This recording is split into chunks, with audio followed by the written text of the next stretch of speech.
Good. My name's Moshe, coming to you from Israel and the Galilee.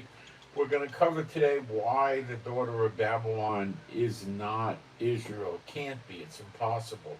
Mecca, Medina, and the Vatican. I'm going to go through it with you with the scriptures and show you this cannot be the case and prove to you why it is not the case. Okay? In a way that you will understand it. And of course, I will identify the daughter of Babylon. And we're going to do an update on the Iranian war, but I'm going to fly through the Iranian war update as fast as I can. There's no full blown war yet, but it sure looks like there will be. Okay, so what I'm going to start with is going into my live stream and putting a post up, which is not going to take but seconds.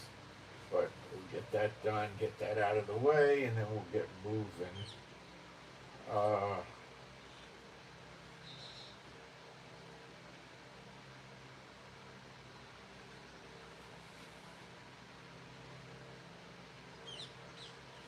Okay, let's get going here.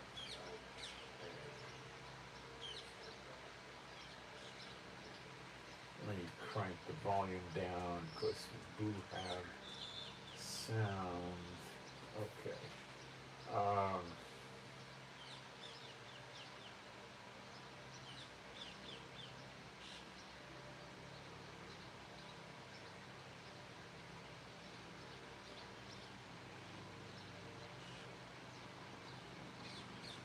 I gotta concentrate or we'll get typos, but I'm almost done.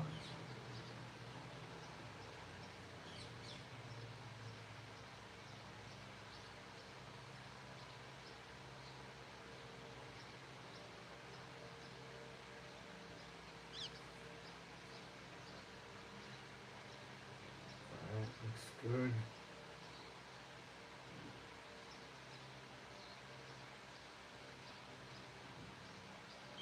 Alright, I gotta pin this. It takes like another 2 seconds. And it worked. Good. Okay. So that's out of the way.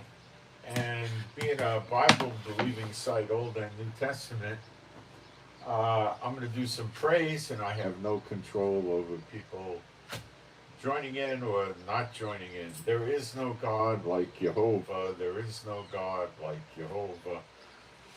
There is no God like Jehovah. There is no God like Jehovah. There is no God like Jehovah. There is no God like Jehovah. There is no God like Jehovah. There is no Messiah like Yeshua. There is no Messiah like Yeshua. There is no Messiah like Yeshua. There is no Messiah like Yeshua. There is no Messiah like Yeshua. There is no Messiah like Yeshua. There is no Messiah like Yeshua. Okay, I'm going to adjust this very gently here. Okay. So let's go through the Iranian war. They captured a ship which is referred to in the media as an armory or something. Let me explain what this is to you so you understand. The British people got a lot of ships, and the ships, especially when they go in there, Somalia, other high risk places, high risk of piracy, they put security guards on the ships. Usually it could be 2 or 1 or 4, something like that. And what they usually do is they have a rifle. Typically like a 5.56, a .223 rifle, and sometimes it'll have a scope on it, a low power scope. It's not a sniper rifle. And they'll, have a sufficient amount of ammo. They probably carry 1,000 rounds or more. And they lay down on the deck usually, and they have it's a prone position, steady rest, very easy to be accurate. you know, from that, but you're also on a moving boat, and that makes life pretty hard. But boom, you know, waves, right? All kinds of shifting around, and the target is another boat, and it's bouncing around too, you know. So it's not such an easy shot, and they're usually going out a few hundred yards.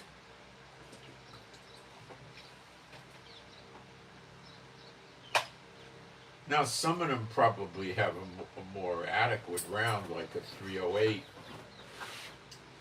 where they might be able to easily reach out 500 yards, but I think beyond that they wouldn't shoot. Um, the idea is to deter the pirates from going through with attacking, or you know, the attack involves boarding the ship. Okay, that's what they're looking to do. They want to take the control of the ship. They want to steal the ship, hold the people hostage, rob stuff, whatever they want to do. The idea is to get the control of the ship. So they got to board the boat. How do they usually do it? The boats they're attacking with, they usually carry a long ladder with them, with hooks at the end, right? So what they'll do is they get right up, you know, a foot away or half a foot away from the boat, and they get that ladder out and they pick it up and get it to hook onto the deck, and they climb up on the deck. Now, if they can't do that because the boat's, you know, 48 feet off the water, and they, you know, not going to have a 48-foot ladder. If they did, you know, it's going to be pretty hard to, you know, get it up. And, but maybe, you know, with 3 or 4 people. But they could also try other tricks like a rope with a grappling hook, something like that, and then climb up on the boat. And they usually sling their rifle. But if they try that, the crew's watching for this, and they call the security guys, and they just go boom, and they shoot the guy while he's climbing up. He can't shoot back. He needs his hands to hold on. Now, what he'll probably do if they point the gun at him and they say, let go or we'll kill you, he's going to let go and fall back in the water where his buddies will pick him up, right? That's the hope. If he doesn't and he keeps coming, he's of little risk, because, I mean, if the guy was a good shot, he could hold on with one hand, have a pistol, which they normally never do, and shoot up at the security guards. But then the security guards would just attack him from an angle, or as soon as he came up on the deck of the boat, you know, boom, boom, boom, boom. You know, he can't make it. You know, it wouldn't work. All right, so what happens is this. Usually sovereign waters, I think they consider it to be safe 25 miles. Most of the countries in the earth do not let you come in with weapons unless you're an official government, vessel from some other government, and you ask permission and they grant you permission, and then you go in, right? So let's say the country Chile, and a boat from France wants to come down to Chile, and they ask permission, so they let them in, But civilian vessels are not allowed to bring weapons in. So there is a way, in some countries, you could lock the weapons up in a storage locker with the ammo, and, they might leave you alone, okay? But they also might board the ship and then just confiscate it. For various reasons, they don't want merchant marine vessels to be armed. They're idiots. They want everybody dependent on them for their safety and protection. That's how they try to keep themselves in power, right? Okay, So, what they did in recent years is the maritime companies expanded, and they were doing, uh, you know, nautical protection on ships for so many ships in certain areas that they got a big vessel, and the big vessel was uh, where the crews were, and the crews had weapons on the big vessels, this armory vessel. So when the need came to go on a ship to protect the ship when it was in, treacherous waters, they would probably sail out on this armory vessel to the ship.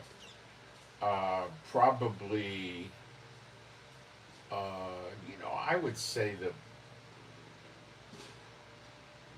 most they had to worry about would be 100 miles. You know, most of these pirates aren't going to go out very far. You know, uh, maybe too high. I don't know, but they would go out and they would either have.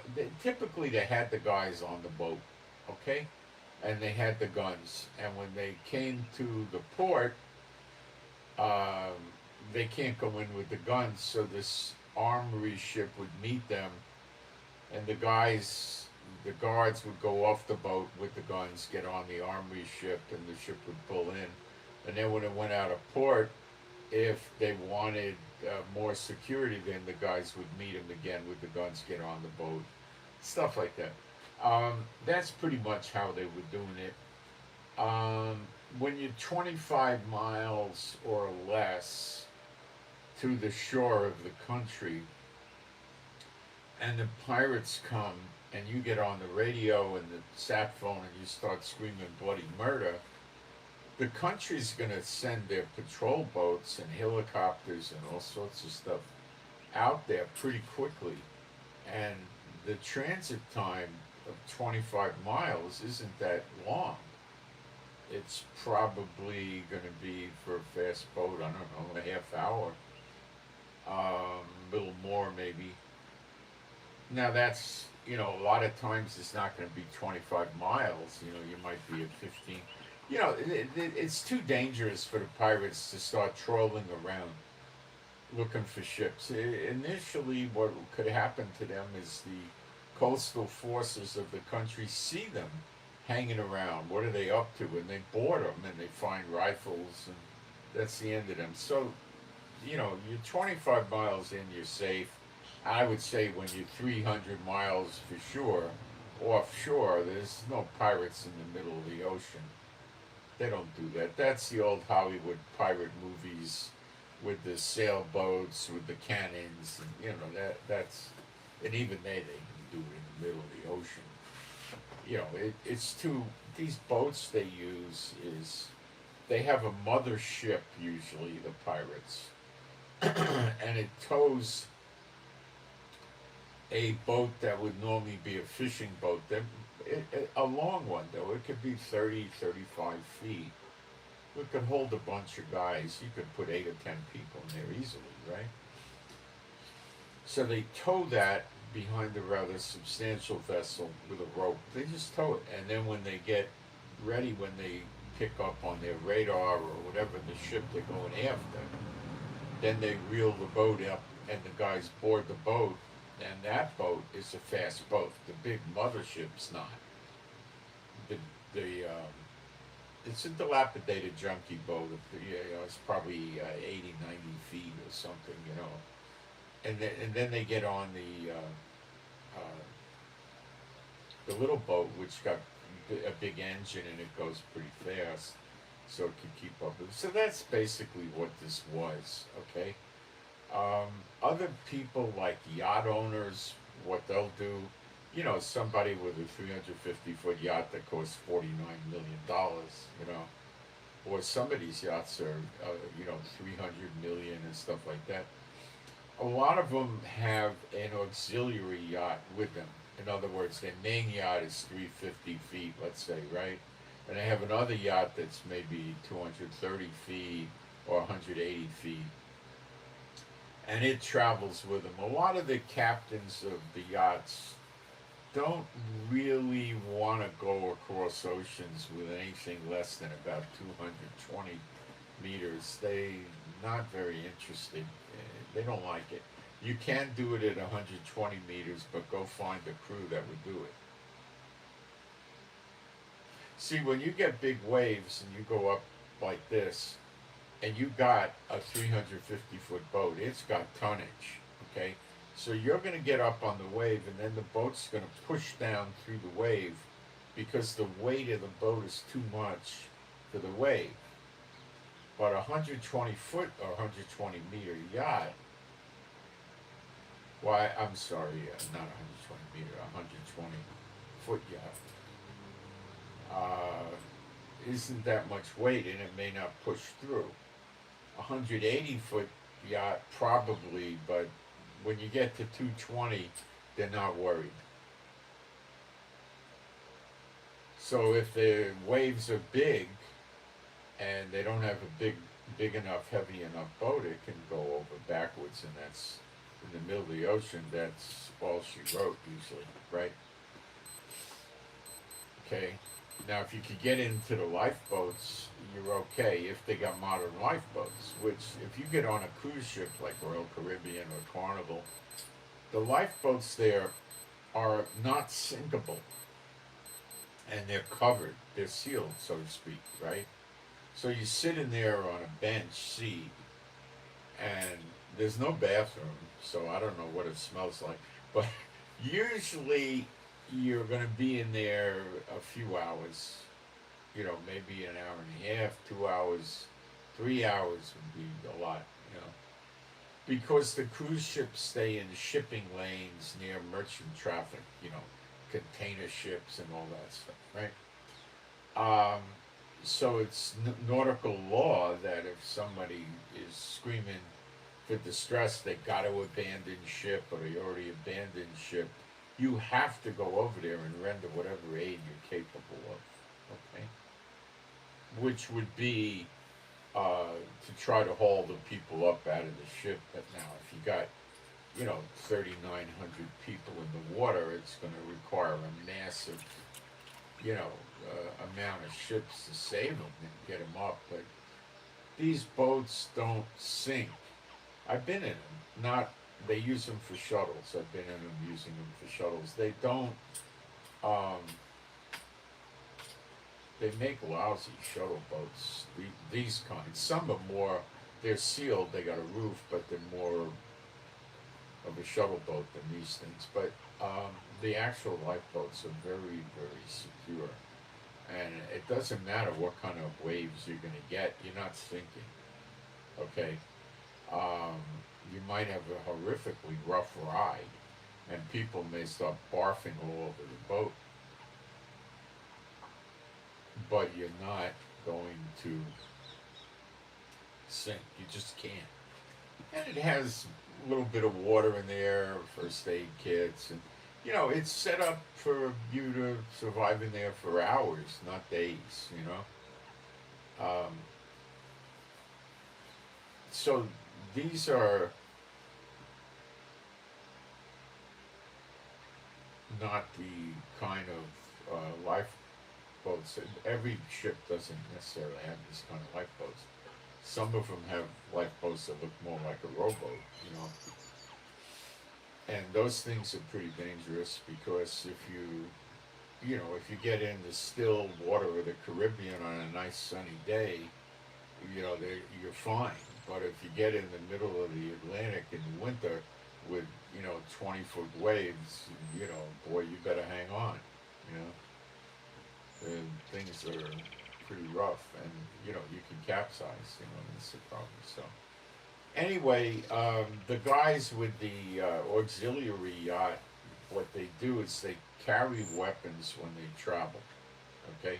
So they leave America, they got American rifles and stuff, right? Okay. So they probably tell customs they're leaving with their rifles. Here's the serial numbers and all that stuff, and their lawyers probably know how to do it, right? So they might have 4 rifles, they might have 2 or 3 pistols, probably just rifles. They might have a shotgun or two and ammo. And they would record the ammo as well, I'm sure. And then they leave America with that. And then when they're going to go to, let's say, Monaco and watch the races or something like that, they um,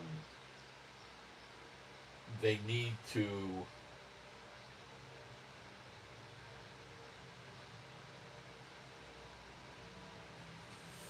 get the guns off. They can't bring the guns in, or they're going to France or Italy or wherever they're going, right? And maybe they're going to stay there for, a week, okay? So they transfer the weapons to this ship, the auxiliary ship that's going to stay offshore for that week. And then when they leave, they come back, they meet the auxiliary ship 25 miles, 26 miles out, get the weapons back on the boat, and go back to America, and then they just explain to America when they come in that they're carrying the weapons they left with, and they got all the paperwork, and you can check the serial numbers, and they'd be okay. I suppose that's what they do. Now, the other thing they've been known to do is these guys who've got yachts that cost a fortune. The crew could be 20, 30 people, each making a lot of money, So they want to go to Europe for the season.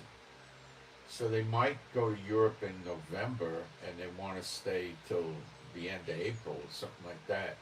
Well, they can't keep the other yacht offshore this whole time. That's too much, right? So what they do is they take their 4 or so rifles and ammo and they just throw them overboard. They sink them in the ocean.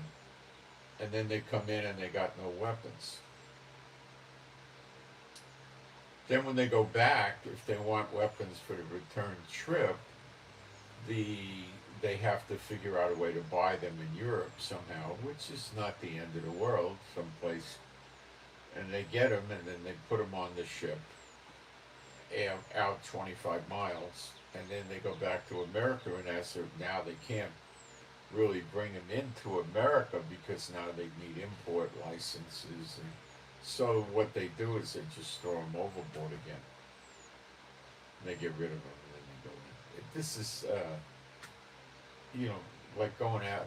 The amount of money is involved here for these people is like you getting a slice of pizza and throwing it overboard. They don't care about the money. That's how they do. So this is a new approach where the ship hovers around all the time with all these weapons.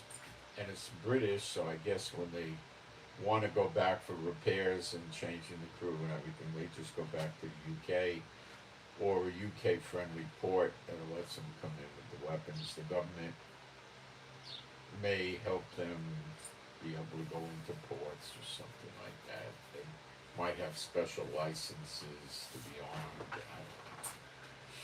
So that's what this is about. Hantavirus. Okay, let's get back into that. There was only one expedition cruise ship that had the hantavirus. In the middle of this, there was another ship that got norovirus, which is the chances of dying from norovirus are probably 1 in 1,000 or 1 in 10,000 or some crazy low figure. It's like diarrhea, vomiting, food poisoning, okay?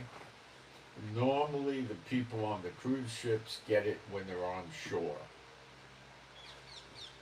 Okay, I've been on cruise ships and I've seen stupid people on the cruise ships where the boat stops in Mexico, Meridia and other places, the islands, Cozumel, and the people get off and I see them you'll see like in Cozumel 10, 12 cruise ships docked, and the place is flooded with Americans, right? Walking around it, and they go in the Mexican restaurants and they eat the food. May as well just blow your brains out. You're gonna get sick. What chance do you have of getting sick? Oh, 50% probably. Okay? Do they go to great pains and make sure you don't get sick? No, they go to some pains though. It's the water that gets you sick. So what do the people do? They sit down to eat. Now, if you order a steak and the steak is well cooked, you get it well done, very well done, burned, are you going to get Montezuma's revenge? I doubt it. But what about the vegetables that they wash in the water that aren't so cooked? What about the chips? This is where I think they get it. The chips, they're shaped like that, the Dorito kind of things, come to your table before the food comes with the salsa dip. And the salsa dip is what? 40% water? There you go. When I got off the boat in these countries, I would bring water from the boat, a bottle of water with me. And I wouldn't even buy the water there. I wouldn't trust it. One time in San Francisco, I was in the Mission District. I went to eat in a Mexican restaurant in the Michigan District, in the Mission District, and I bought a can of soda from Mexico, a Mexican soda. I thought it would be cool. Montezuma's revenge.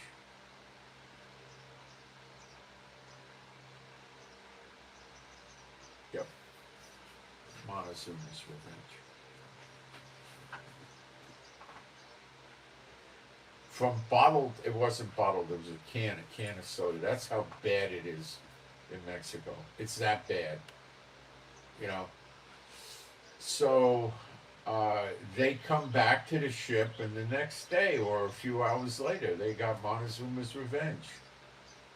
And the ship, what happens with, did the ship ever tell the people, don't eat in these stinking restaurants unless you enjoy getting vomiting and diarrhea? No, because it would ruin the experience. These people are dumb as a bag of hammers to eat in these restaurants. Are the restaurants nice restaurants? Well, they look nice. And what other dumb games do they play there?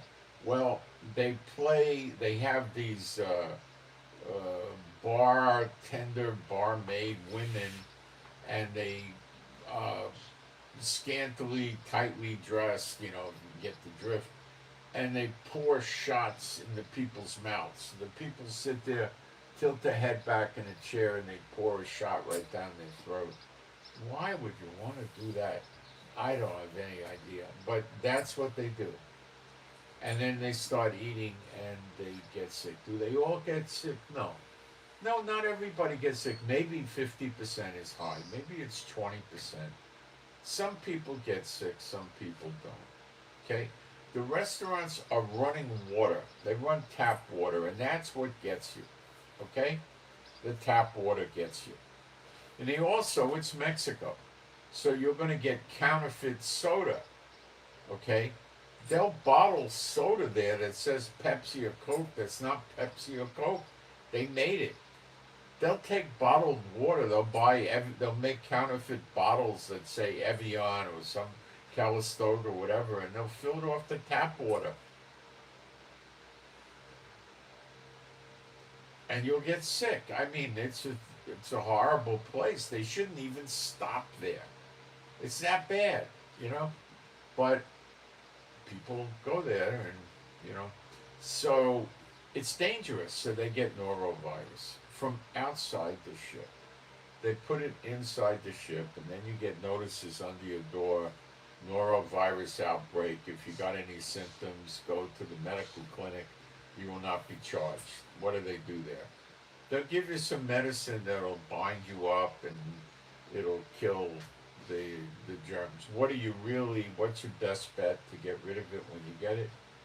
The simplest and best bet is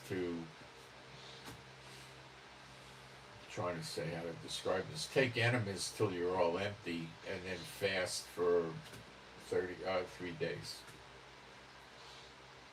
2.5 usually does it. 3 days, more than 2 days though. And then what happens? You're done with it. It's over. I had it once, and I fasted for about a day. I did the enemas, fasted for about a day. Went to a restaurant, ate some eggs in the morning, tasted great, had coffee, everything was good. Boy, I had to run to the bathroom before I left the restaurant. It came right back. So then I had to start all over again, and I fasted about 2.5 days. Uh, just drinking water. That was it. And then I was taking anti-diarrhea medicine. Uh, and then I ate, and I was sitting on pins and needles, and it went away. That's the best way to get rid of it. You could do it with their medicine if you don't want to fast. It takes about the same amount of time with their stuff, about 3 days. So you can do it that way too, So anyway, that's where that stuff comes from. So the hantavirus, now they're saying that a very small amount of it can spread from one person to another. It's very slight. So all this stuff you hear talking about is a hantavirus. Now this is not a real cruise ship. This is an expedition cruise ship. It's a small boat. I looked at it. It probably has 200 to 300 passengers, maybe 75, 100 crew. Okay, these boats stop in very weird places. Okay, like they go up and down the Amazon River. I mean, talk about a good place to get sick. There you go.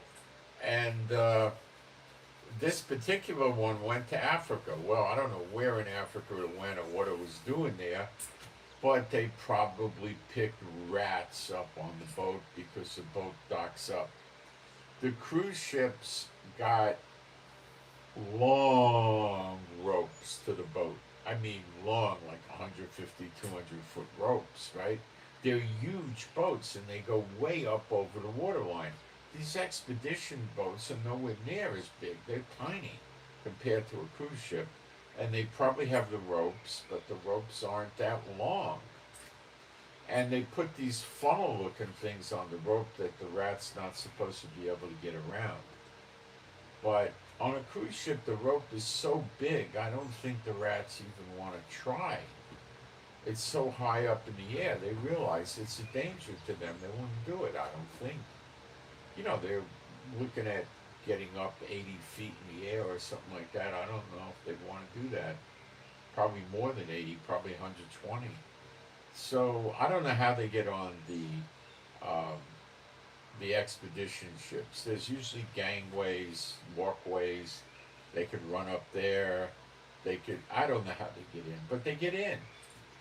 And I'm sure, or maybe they don't get in, and the people were in Africa, and they went to some stupid restaurants, or they went to some stupid place to see the sights, and it was indoors, and there were rats and the rat droppings, and they got the stuff blown around in the air, and it got in their respiratory tract, and they got sick. It may not have had nothing to do with the boat. It may have been just where they went. Okay? So it didn't happen to a second cruise ship. It happened to the first. There's stories that it was the second one. And the second one was norovirus. It wasn't it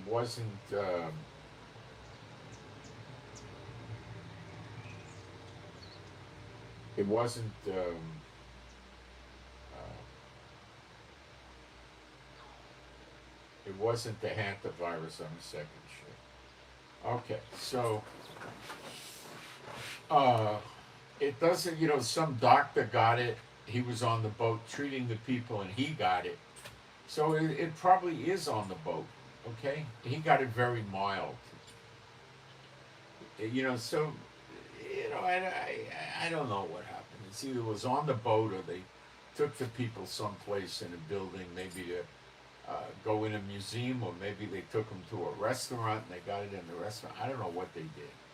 But these expeditionary cruise ships are very unlike a regular cruise, okay? And,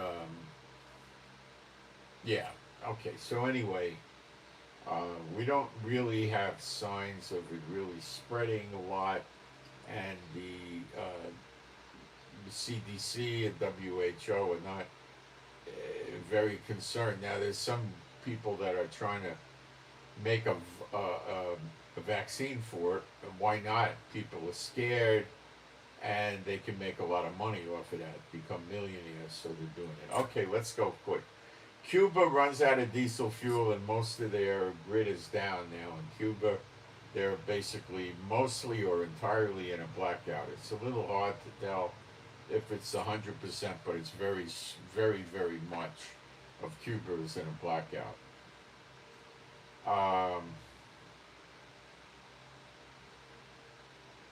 They grabbed the ship on the coast of, off the coast of the UAE, the Iranians, and took it in. So they're still doing the ship grabbing. Now this is very important. The British guys that are running this maritime security may be renting the guys two ships going through the Straits of Hormuz. Let me explain. You got to know a little bit about guns and combat to grasp this, okay? The Iranians like to board the ship. They fire at the ship with their AK-47s, and then they get permission to board, and they board the ship, and then they take over where they drive the boat from, and they put them at gunpoint. They probably are mean to the people. They probably brutalize them. If there's females in the crew, there's a high probability of them getting raped. And they take them back to Iran. And then they're prisoners. They could ransom them. They could try them for crimes under Iranian law, which is basically, if you do anything and we don't like you, we'll try you and hang you publicly, that kind of thing. And so the ships may hire a handful of these security guards. They come on the boat with various rifles, right? So the Iranians start approaching the craft with the go-fast boats. The guys on the boat, boom, boom, boom, boom, start firing at the go-fast boat. Go-fast boat gets worried. There's no armor on that. They're fiberglass. They're like a pleasure boat, or a fishing boat. It'll go right through it. So now do the go-fast boats want to approach the ship and get, close? Well, it's life-threatening for them. Could they launch a torpedo or a ship-to-ship missile at the targeting commercial vessel? Yes. Could they blow the vessel up? To make the vessel stop, they got to severely damage the vessel. Could they do that? Yes. Could they do it at a distance where they don't have to worry about being fired on by the security guards on the deck of the boat? Yes. They could do it from a couple of miles, up to 10 miles, actually. Well, no, torpedo, I would say the most is 5 miles, but ship-to-ship missile, at least 6 to 10 miles. But the guys don't have any kind of if they got 50 cal sniper rifles, which they may very well have. They're about $3,500. Barrett makes an excellent one that has a 10-round clip. The clip's about this big on the thing. It's huge. Many, many years ago, I worked in the gun business, and the place I worked at sold Barretts. So they're heavy, though. Oh, man, they're heavy. But if you're on a ship, they'll go a mile. So they might bring Barretts on the boat. I would if I was them. And that's to keep the IRGC go-fast boats at bay. So the IRGC go-fast boats now have an option, and that is to go away or actually attack the merchant marine vessel and sink it. And they're afraid of doing that. They want to turn vessels away or board them. They don't want to start sinking boats. If you sink the boat in the wrong place, you could obstruct passage because the boat, you got it in shallow water, or the boat came down and it's sticking up or something like that. You know, you could be attacking a 500-foot boat and the water's 390 feet deep, and you know, the thing's sticking up or something. So they're not looking for that. Public opinion will kill them. But that could be why they attacked this boat, because they were defending um, the ships.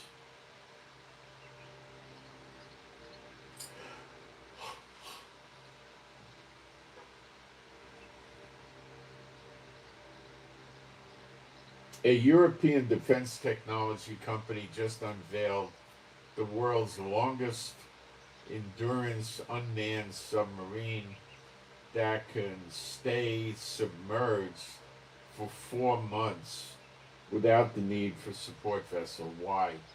Well, there's no human on board, so what does that mean? You don't need food, you don't need drinking water, and you don't need anywhere near that level of oxygen in the boat, and you don't have to worry about getting the toilets emptied and so forth. Interesting.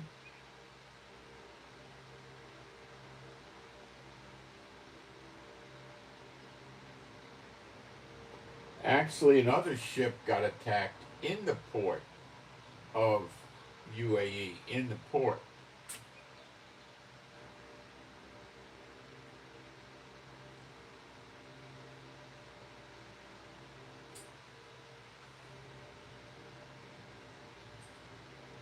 The IRGC also took control of a merchant vessel 38 nautical miles northeast of the port of Fujairah in the United Arab Emirates, and are now, this was yesterday, are now sailing it to bring it into Iran. So Iran is getting very active, but their predominant idea is to capture the crew in the boat. They get to keep the boat, they get to keep the cargo, and they haven't been ransoming the crews, but I expect they'll start pretty soon.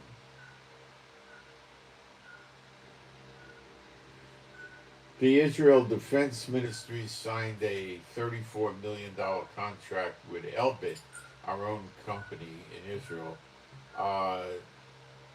to develop extended range capability for the F-35. So they're trying to, in my opinion, stealth out extra fuel tanks for the F-35 that would probably drop away. The problem with that is when you drop away fuel tanks, you're giving the enemy a chance to break down how you stealth treated the fuel tanks and copycat it. So they would have to find a way to destroy the fuel tanks when they drop them, or I don't know what they would do, drop them in the ocean. I don't know. We'll find out. Maybe the fuel tanks will be permanent in there. I don't know.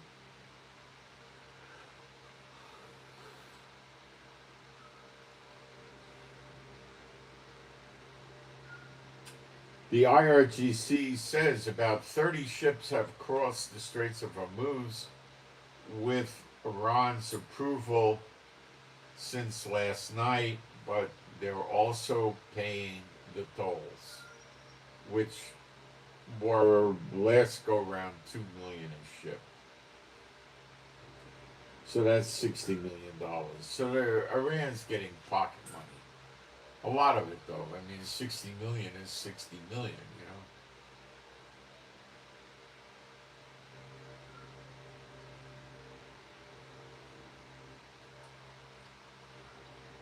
Trump says the head of China wants to see a deal made, and the head of China wants to see the Straits of Hormuz and the Persian Gulf open. But what they're not telling you when you read that headline is they don't want Trump closing it either. They want Iran shipping them oil.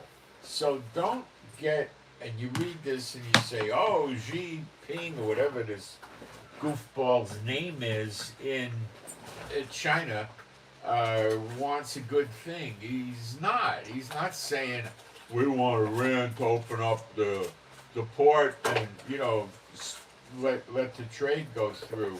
He's saying we want Iran to open up the port, the passageway, so we can get our oil without paying a $2 million tariff, which I doubt they pay.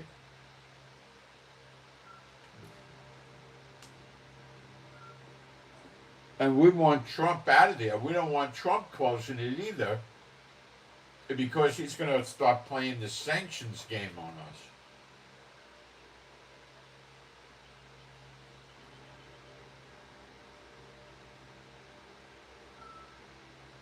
Okay?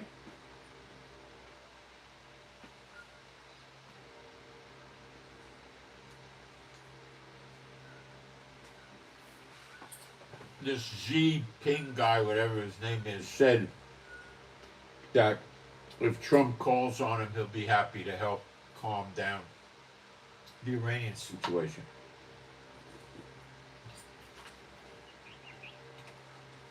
It's also rumored that he said he's not going to give weapons to the Iranians.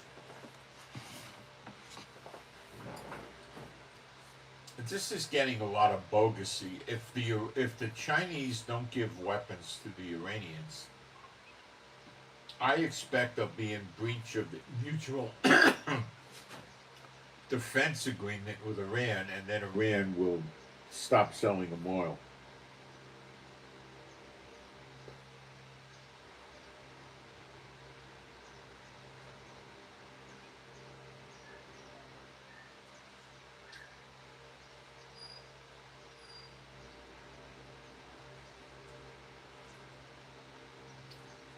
Iran's foreign minister Abbas Agragachi says the Strait of Hormuz is open for anyone that isn't an enemy.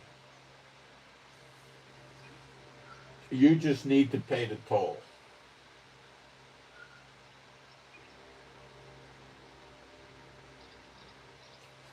They're running an Al Capone shakedown racket.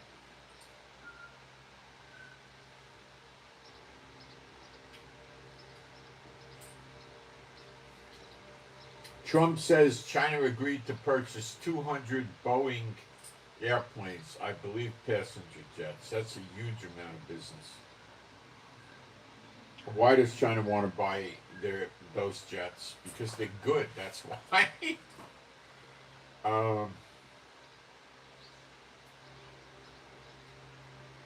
Listen to this. More than 60%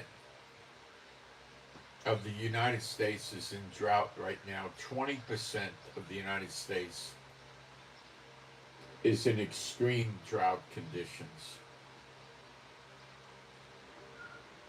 Drought goes hand in hand with fires. This is the worst they've seen it in decades, but I don't know how far back they were keeping records of drought either. Probably not very far. Trump, the last I heard, wanted to give Cuba some sort of humanitarian aid, and they said no, they didn't want anything from Trump. And, I could understand that easy enough.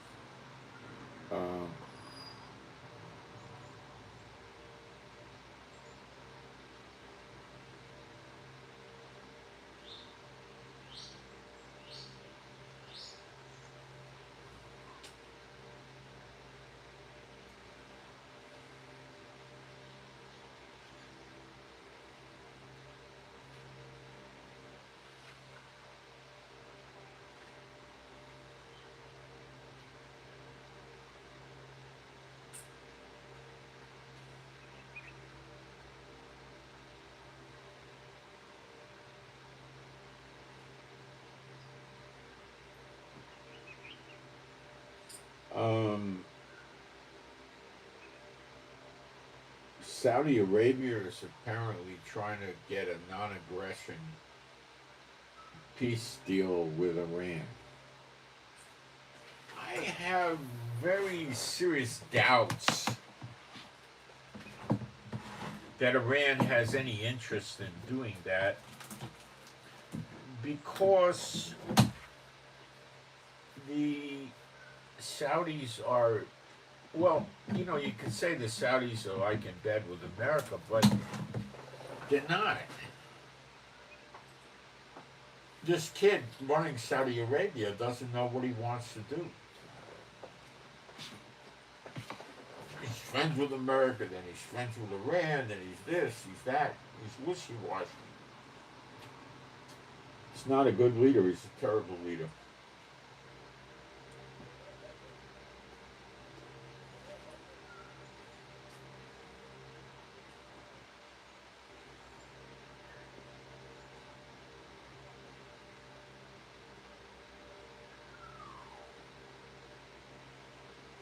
There's another Gaza-bound flotilla led by the Mavi Marmara organization, going from Turkey with 53 vessels. That's more headaches for Israel, more social media propaganda and stuff like that. Could you imagine what would happen if you left them and you let them go into Gaza?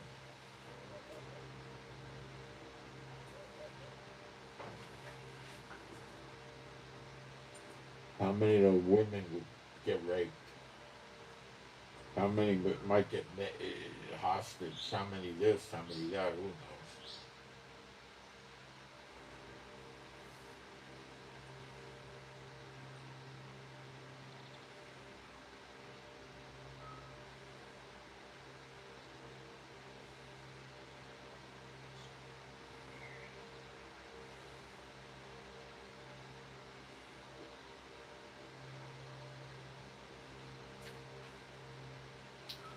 The Hezbollah new drones, I think they call it FPV, they're wire guided with a thin fiber optic cable.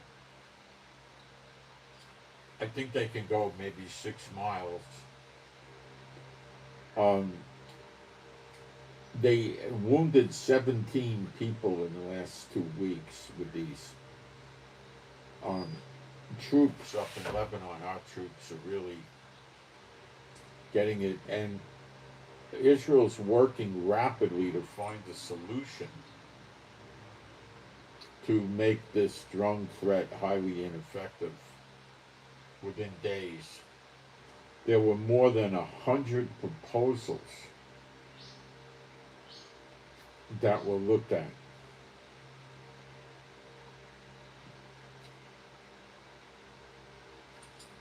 Some of these proposals look good enough where they're going to implement them. Right now, the IDF is deploying wire mesh nets to the forces in Lebanon as the Hezbollah drone threat intensifies.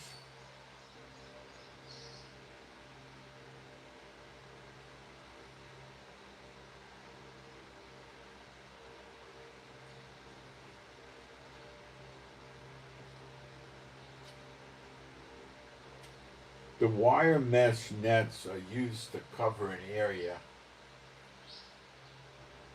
the size of 20 soccer fields, with roughly half already delivered.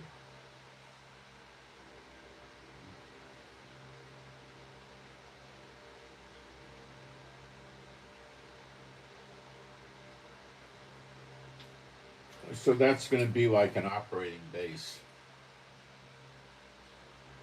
They'll have these nets overhead and likely on the sides to prevent side entrance. Okay. So I'd put them on the sides They'll probably have people stay, 25 to 50 feet away. So if a drone comes in trying to get into the site and hits and blows up, the shrapnel would probably not get to them. So they'd have to have an entrance. And the entrance would have to be able to be closed rapidly, or they would try to drive a drone through it.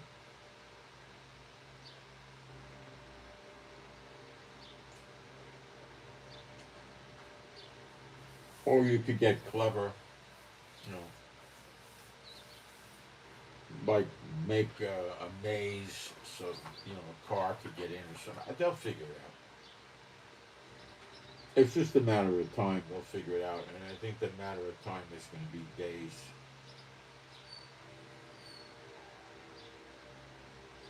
You can't jam a fiber optic cable operated drone because it's not getting a radio signal.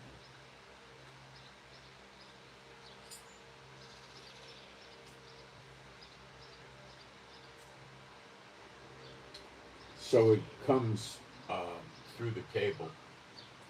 So then you got to do a takedown, and it can be difficult. So that's what's going on.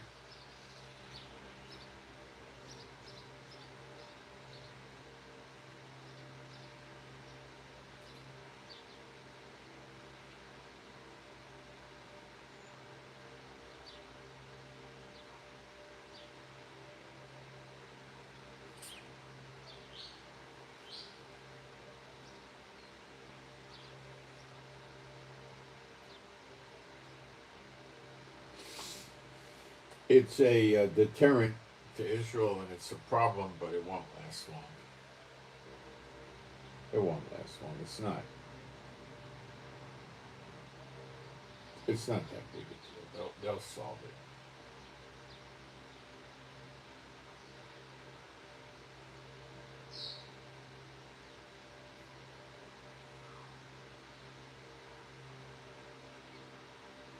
Mesh nets are used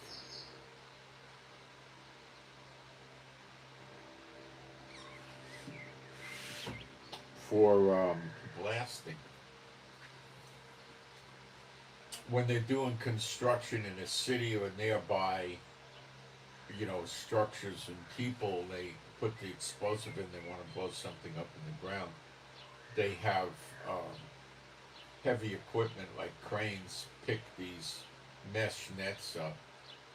The mesh is about that thick, and it has some holes in between it, but they lay these things, several of them, over the dynamite or the blasting chemical, and they blow it up.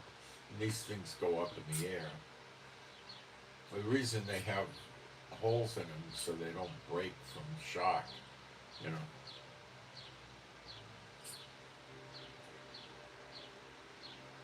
from the shock waves of the blast.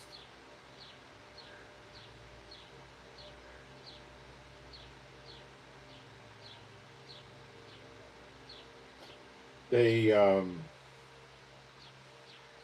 probably similar to a submarine torpedo net, which seems to be about the same thing, although they're pretty big. That's what I think it is. Okay, so what I want to do now is talk to you about the daughter of Babylon. And we're gradually going to work into this. I mean, we're going to start immediately, but I'm going to start with trying to show you, and I think I'll successfully do it, why the daughter of Babylon could not be Israel, could not be the Vatican, could not be Mecca or Medina in Saudi Arabia.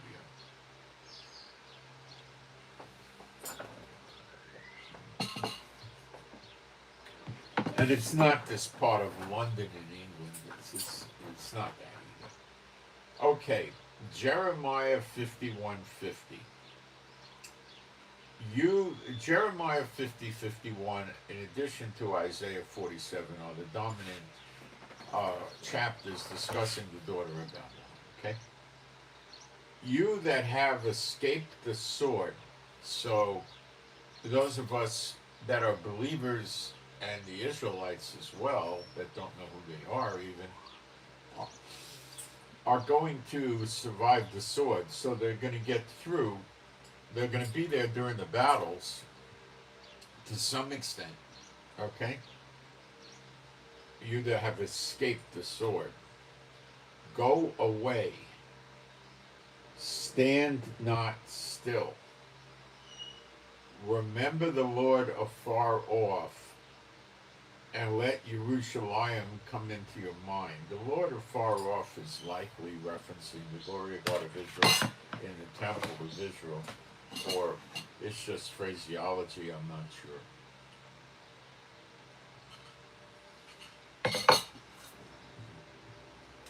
By that I mean the glory of the Lord may not yet be in the temple, but it probably is, but okay. So, what can we glean from this? Go away, remember the Lord afar off. So the Jerusalem, where the temple is far away. And let Jerusalem come into your mind. So right away, let's stop here. If the daughter of Babylon was Israel, as a lot of people want you to believe, this would make no sense. We're going to flee from Israel and then get back to Israel? That's what they would be telling you. Okay, we're going to flee Israel to Israel. But it can't be. The Lord's are far off, and it doesn't make any sense. Okay? Right here, with this one verse, you should be able to understand that the daughter of Babylon is not Israel. Because what it would be saying if it was, you that have escaped the sword, so the sword would be all over Israel. We don't have that. Go away. So you're going to go away from Israel, okay? Stand not still, so it means get the heck out of Israel. And then remember the Lord far off. Where is he? In Boston? The Lord's in Boston? Or what are you talking about? Moscow, Beijing? I mean, come on. Remember the Lord afar off and let Jerusalem come into your mind. Which means let's go to Jerusalem. It can't be America, okay? It make no sense. Next. A drought is upon her waters, and they shall be dried up. For it is the land of graven images, and they are mad upon their idols. It's Jeremiah 50, verse 38. A drought is upon the waters. 60% of America is on moderate to serious drought. 20% is serious. Drought leads to fires and famine. Yeah. Okay. Now, Lake Mead is drying up, causing the Hoover Dam to shut down for the first time, turning off the turbines. 40 million people rely on this water, and in the death zone alert.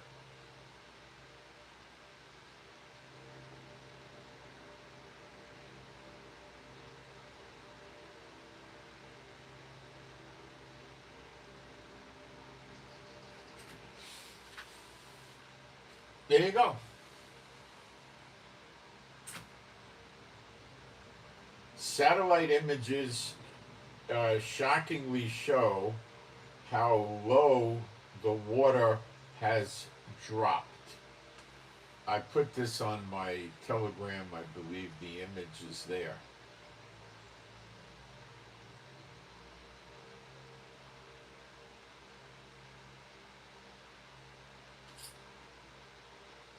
I'm going to keep going. Because you were glad, this is Jeremiah 50, verse 11. Because you were glad, because you rejoiced, O you destroyers of my heritage.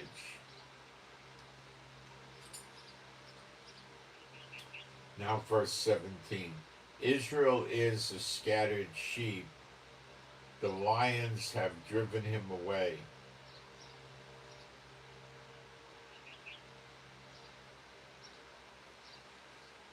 They rejoice, destroying the heritage of Israel. Look, I'll go through some of this with you quickly, real quickly, America and the UN, but America put an arms embargo on Israel before the 1948 war, so Israel couldn't buy good arms.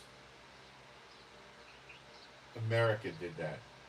During World War II, America turned at least one ship with people escaping Hitler on it, turned them back, sent them back to Europe where they went into concentration camps.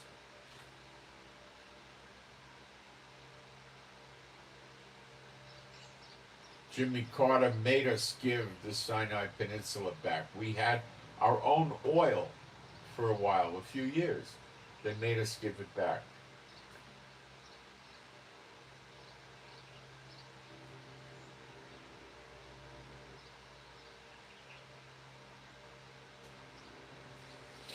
They made us give Gaza back.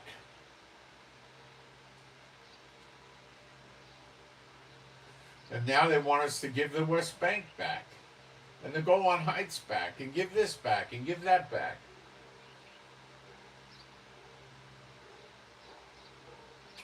The salami theory. You cut enough pieces of salami off, you got no more salami left.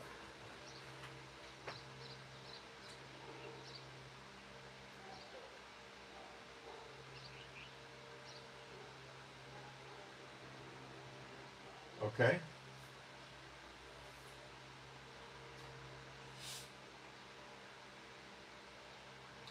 Biden didn't want Netanyahu going to visit him. All of a sudden in September, he comes out and says, yeah, Netanyahu could come visit me anytime. Wow, what's wrong with that picture? Well, Netanyahu goes on September 23rd, and allegedly he's being warned or told about the attack coming on October 7th. And, this is supposed to be happening and all this, right? Very nice, sure, very unnice. And then what happens? Netanyahu goes over there on the 23rd of September, and then October 7th happens, and it's crazy. All the defenses were down. And Netanyahu doesn't want an independent investigation. He wants to be in charge of investigating what happened on October 7th. And Bennett is sitting there saying, he's going to do the investigation. He'll investigate it. That's like Trump, remember talking about crooked Hillary? Did anything ever come of that? No, never. Obama, anything ever come of that? No. That's what I think will happen with Bennett. Nothing.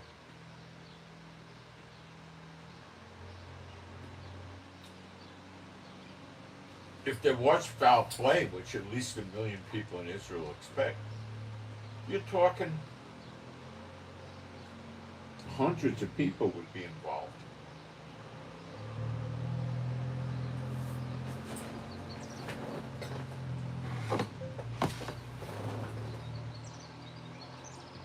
High-ranking people.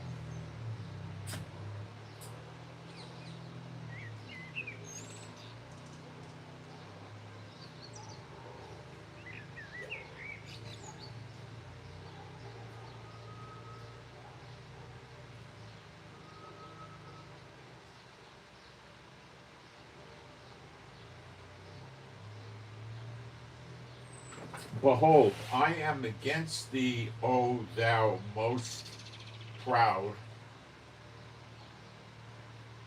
saith the Lord God of hosts.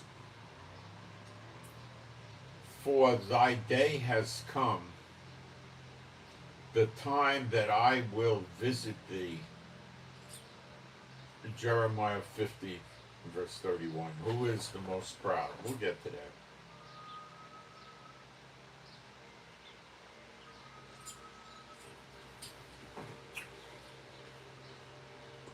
Who changed the name of Gulf of Mexico to Gulf of America? Who wants to change the name of the Straits of Hormuz to Trump Straits? Who wants to take Gaza away from Israel and make Trump towers in, casinos? Who says he wants Greenland? Who says he wants to make Venezuela the 51st state?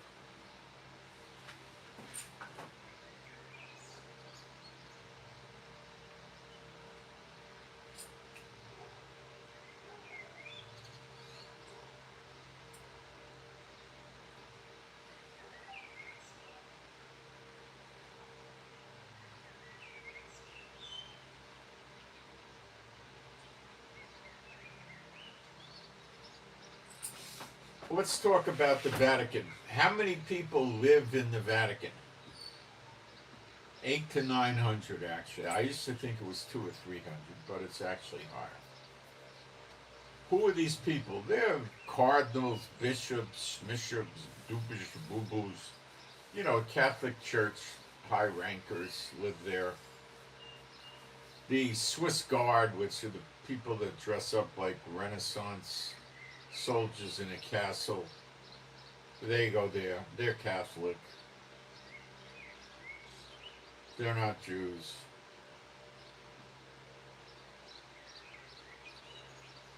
And then you have cooks, janitors, groundskeepers, maids, stuff like that live there to take care of these people that live there. How many Jews live in the Vatican? None. None. Is it possible that there's some people there who have lost tribes and don't know it? You could say that about any place and every place, but there's only 800 or 900 people there. What country has the most Jews next to Israel and almost the same amount of Jews as Israel? America.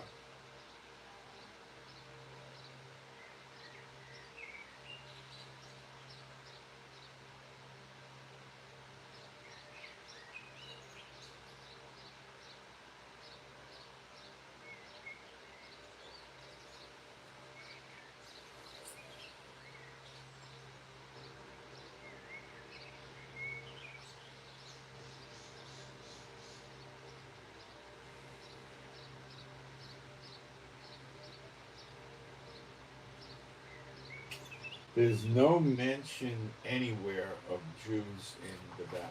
They're all Catholics.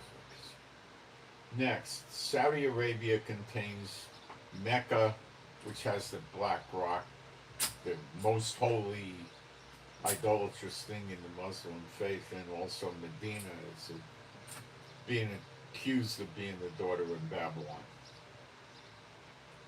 There's no mention anywhere for many, many, many years of any Jewish community in Saudi Arabia.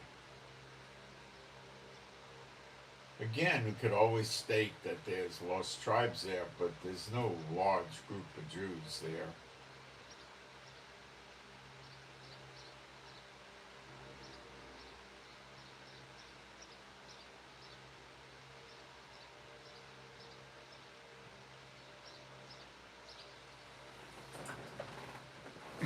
You could forget about the Vatican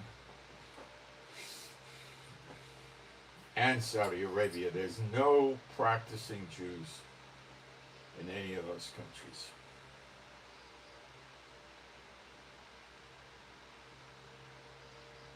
The false teachers promote this. The false teachers promote the special London thing inside London in the UK. There's no basis for that. There's some Jews in the UK, no doubt about it, but nothing like America. Maybe 1/50th or something like that. No, very tiny. 1/25th, 1/50th, very small. Jeremiah 51:50. Now this is where you got to listen hard. You that have escaped the sword, go away and stand not still. Remember the Lord afar off, and let Jerusalem come into your mind. So remember, it can't be Israel. Just get that burned into your head. It's impossible. Okay? Jeremiah 50, verse 5. They shall ask the way to Zion. Why would they ask the way to Zion if they were Zion? If the daughter of Babylon was Zion, was Israel, why would it ask the way to Zion? It doesn't know where they're. All I got to do is walk out their door and they're there. They're there in their house. They shall ask the way to Zion with their faces thitherward, from Americas to the east. Okay? It makes no sense that this would be Israel. A lot of people take comfort in this because they're taught all the bad things will always happen to Israel until the millennium, and all the good things will happen to the church, like a pre-trib rapture and things like that. Nonsense. Jeremiah 51:10. Come and let us declare in Zion the work of the Lord our God. They're going from the daughter of Babylon, telling Israel what happened to the daughter of Babylon. Why don't Israel just pick it up on the news and the internet? There is no news channels and internet anymore.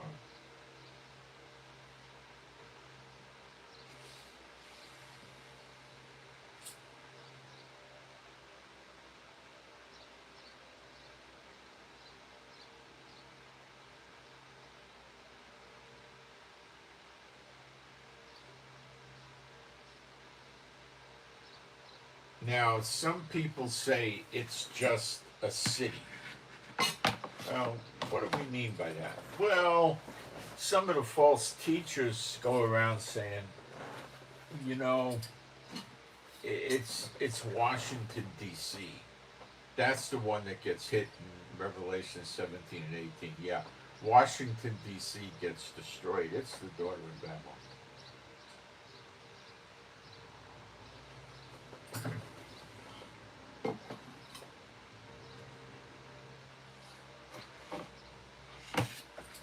Do you have any Jews living in Washington, D.C.? I would think you do, but not a lot. But let's read. Jeremiah 50, verse 32. And the most proud shall stumble and fall, and none shall raise him up, and I will kindle a fire in his cities, and it shall devour, or you could more accurately, I believe, say burn up all round about him. Well, we're seeing a lot of fires, and we have for a few years. The Lord's trying to, knock, knock, wake up. People are ignoring it. What goes hand in hand with fires? Drought.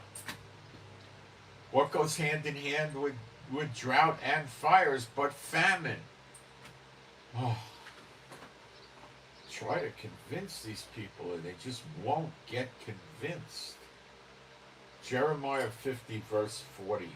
As God overthrew Sodom and Gomorrah and the neighbor cities thereof, saith the Lord, so shall no man abide there, neither shall any son of man dwell therein.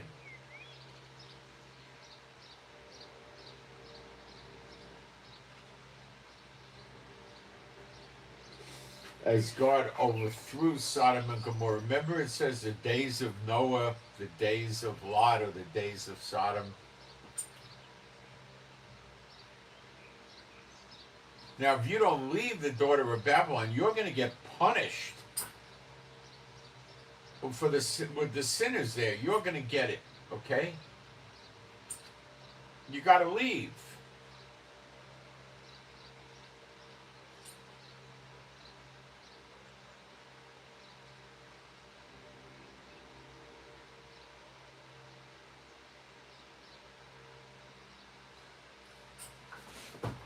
Who started to leave Sodom and didn't want to really leave and look back? Look back means you miss it. You're saying a sad goodbye. She was probably a pervert or something, you know? She liked the place. She looked back and she turned to a pillar of salt. That's a literal.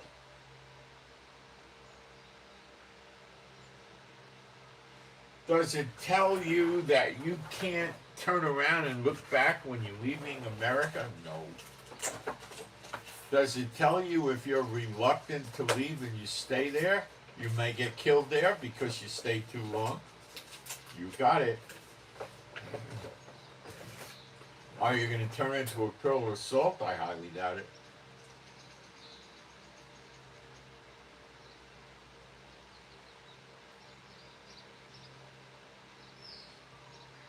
How are you going to know it's time to leave?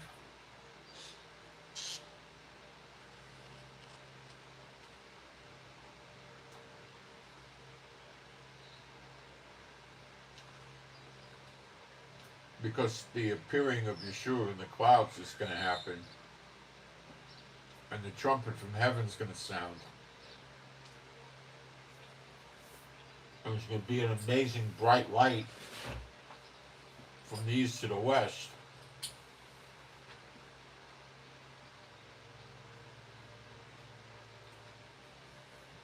And you're going to have everlasting life. And His Spirit will be poured out on you, and you're going to change.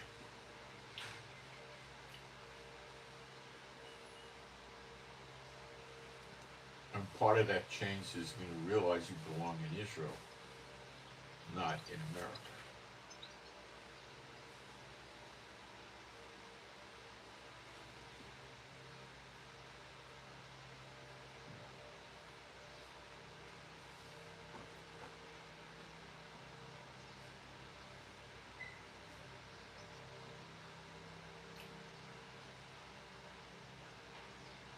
Does America have biblical values? No.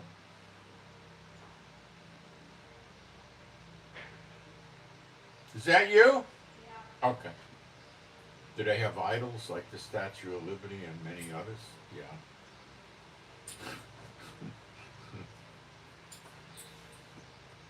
Are people that are perverts running the place? Yes.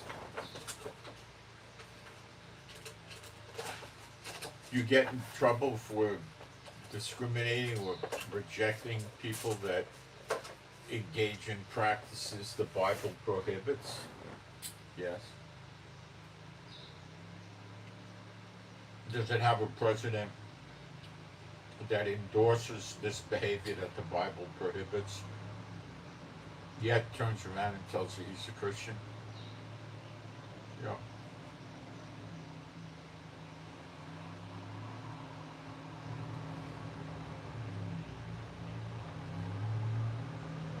Did you ever hear Huckabee say, Trump is wrong, he shouldn't be taking Gaza for casinos and resorts? It belongs to Israel. I never did.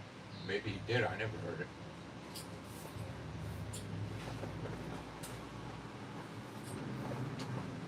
I think if he ever said anything like that, boom, he'd be out.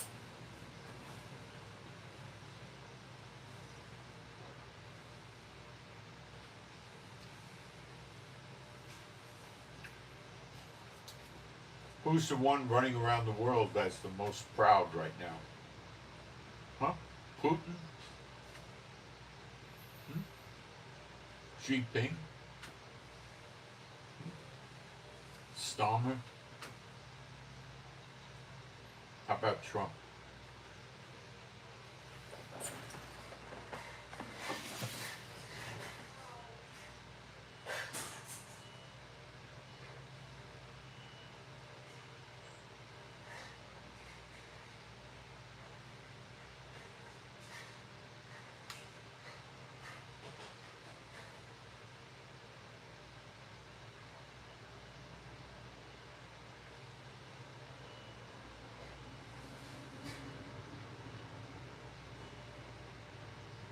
Jeremiah 51:31.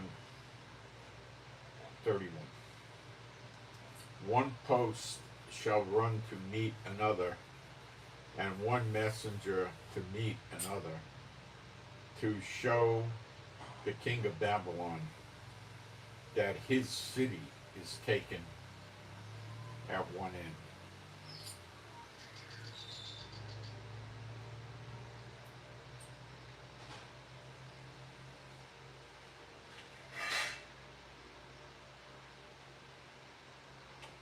Jeremiah 50 verse 40, as God overthrew Sodom and Gomorrah and the neighbor cities thereof, saith Jehovah, no, so shall no man abide there, neither shall any son of man dwell therein. That's the future of America. One post, so one messenger goes to meet another messenger. Why don't they have communications? You think there's no oil maybe and the grid's down and that's why they're riding horses in Zechariah 12 or something like that? Do you ever think of that? Jeremiah 51:43. Her cities are a desolation. Now maybe I'm wrong about that with the horses. Maybe I'm wrong.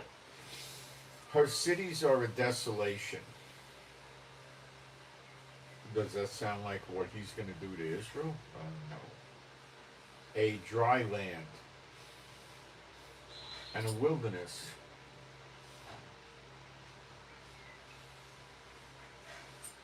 A land wherein no man dwelleth, neither doth any son of man pass thereby. Nobody's going to be living there. Jeremiah 51:57. And I will make drunk her princes. Now, that's not necessarily like the, the sheriff or Sherwood Forest or something like that. The princes are like the, Elon Musk, the head of industry, governors, mayors, stuff like that, rich, ultra rich and everything. And her wise men. They have wise men, gee. I didn't know about that. I guess they're men that think they're wise. They consider them the wise men, but I don't think they're wise at all. Her captains and her rulers and her mighty men, and they shall sleep a perpetual sleep, and not wake, saith the King, whose name is Jehovah of hosts. Great future, huh? Jeremiah 51:58. Thus saith Jehovah of hosts, the broad walls of Babylon shall be utterly broken, and her high gates shall be burned with fire, and the people shall labor in vain, and the folk in the fire, and they shall be weary. This is telling you what's going to happen. Our high gates and the wall. The only wall America has is the wall with Mexico. It's about 2,000 miles, which is a lot. And I guess there's going to be enemy in Mexico. That when the time comes, they're going to push their way in and burn the fence, although it's metal. I don't know how you burn the fence. I got a little bit of skepticism about that. Not that I can't explain how you burn the gates unless the gates is talking about something other than the wall. And the gates might be gates to houses, okay? It could be that people have wooden gates around their houses and stuff. That could be what it's referencing.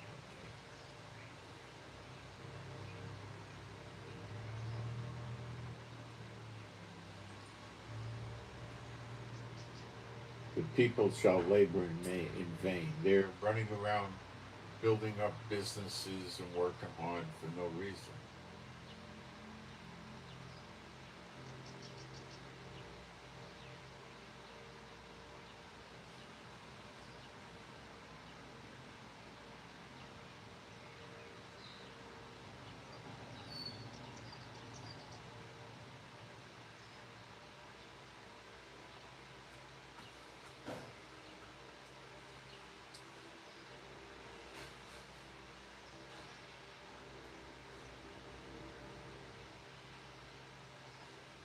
And the folk in the fire. I shall kindle fires in and around the city, they'll be devoured. And the great voice, let's cover that.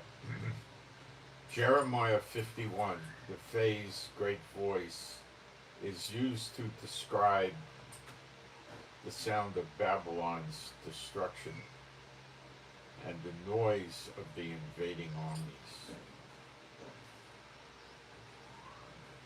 Jeremiah 51:55.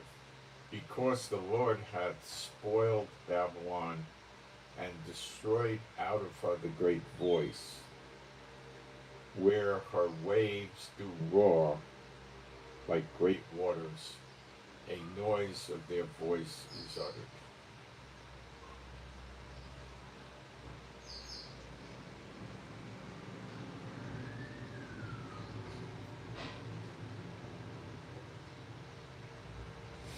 So back to the cities, and the most proud shall stumble and fall, and none shall raise him up, and I will kindle a fire in his cities, plural, and it should devour all around about him. So you can't just run around saying it's Washington, D.C., which is nothing but a city. Okay? It's specifying cities in the plural.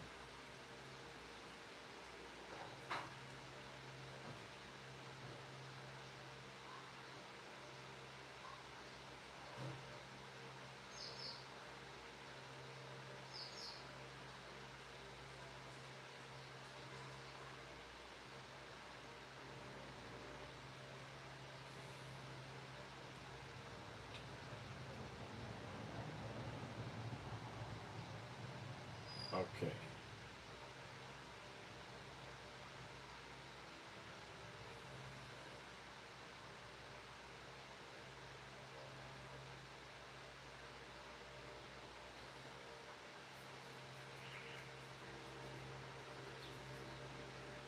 Jeremiah 51:55. Because the Lord hath spoiled Babylon and destroyed out of her the great voice, when her waves do roar like great waters, a noise of their voice is uttered. Destroyed out of her the great voice. That's Trump. Who's the great voice? The President of the United States, the America. Who? Everybody listens to America, or they'll attack you, or sanction you, or tariff you.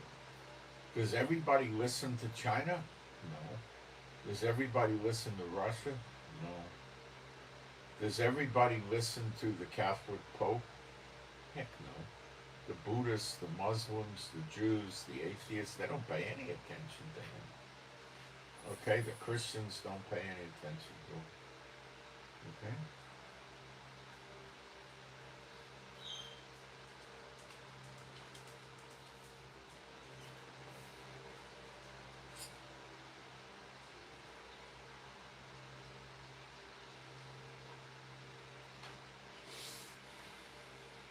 When her waves do roar like great waters. Remember it talks about, I will kindle fires in and about your city, and they'll be devoured, and they'll be weary.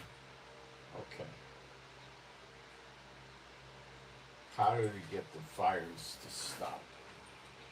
He brings the waves from the oceans over the land. I think he would bring them from the Atlantic, from the Pacific, from the Gulf of America, and probably the Great Lakes too.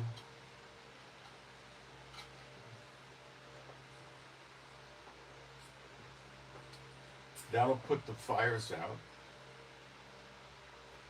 It'll put water in the land, although maybe salt water wouldn't be any good.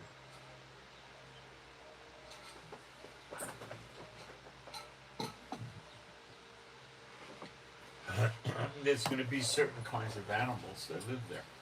It's going to be kind of like a desert, though. And the salt water would make it that way. Kill the crops, whatever's left.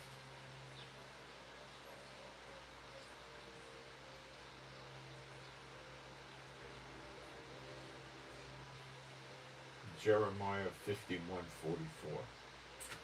And I will punish Bel, that's the demon idol in the old Babylon, in Babylon, and I will bring forth out of his mouth that which he hath swallowed, and the nations shall not flow together any more unto him. Where do the nations flow together unto him? Well, in 49th Street in New York, by the East River, there's a big place called the United Nations. All the countries full of it. It says, and the nations shall not flow anymore together. Shall not flow together anymore unto him. There's no other country in the world that has that. None. None. None. They don't all flow to the Vatican. Only the Catholics, and even just a pittance of them go. The Buddhists don't go, the Muslims, the Hindus, they don't go, the atheists don't go, the Jews don't go, the Christians don't go. Very few people go there. Mecca is only the Muslims go there. Okay? Flow together anymore unto him. Yea, the wall of Babylon shall fall. Well, the only wall I know that can fall over there is the wall with Mexico, and they'll just ram it down with trucks probably and knock it over.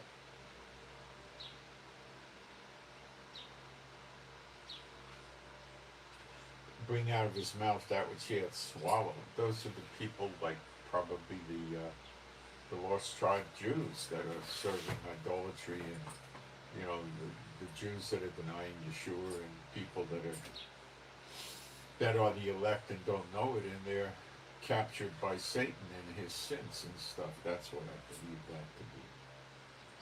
Jeremiah 50 verse 9. For lo, I will raise and cause to come up against Babylon an assembly of great nations from the north country. Well, what's north? Okay, what great nations, plural, are there north of America? Well, let's see. You have Canada. You have Canada.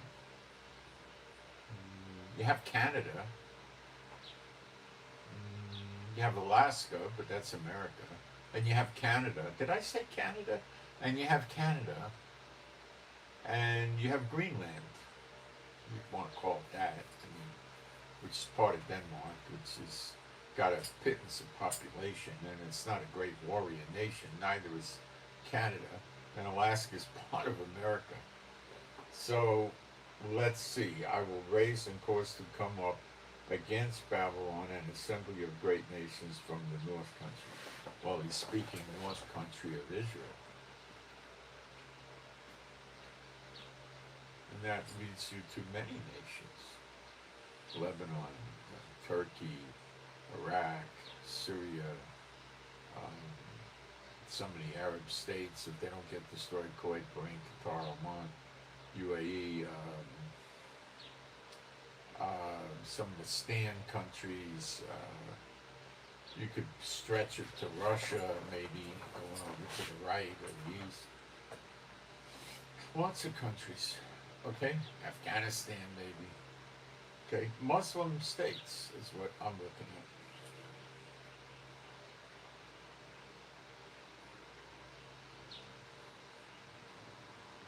She shall be taken, their arrows shall be as a mighty expert man. That sounds like arrows. None shall return in vain. Could mean missiles, but I don't know. I'd go with arrows, but it could be missiles. I don't know. I'm not sure. Jeremiah 50:42. They shall hold the bow and the lance. You see, the bow is the missile launcher, but the lance, how do you fit the lance? The lance is like a long pointed object you push into somebody to kill them. I don't know how you would I don't know what you would do for that. You know, I don't know. They are cruel. Now, I told you who they were, and will not show mercy. You know,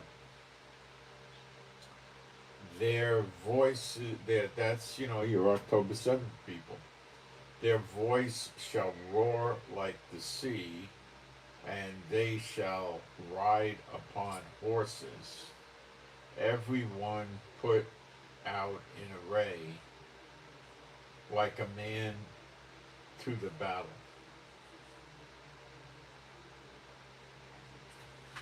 To the battle against thee, O daughter of Babylon.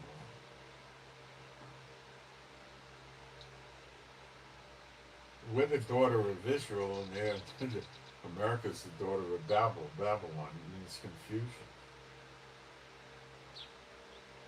Now you got to take a hard look again. I'll say it one more time. Lot's wife looking back. Revelation 18:20. Rejoice over her, thou heaven, and you holy apostles and prophets, for God hath avenged you on her. Okay.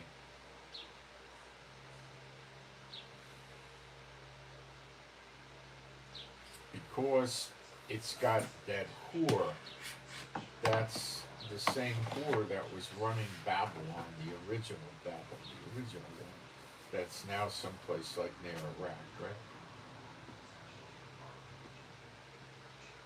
That's what's going on here.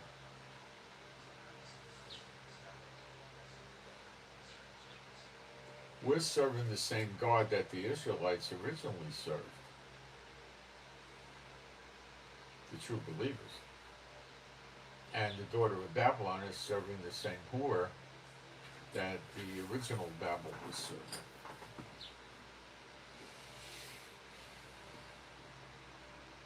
But you better leave. When it's time to go, you go. Or you're not going to turn into a pillar of salt, but you're going to die with the rest of them.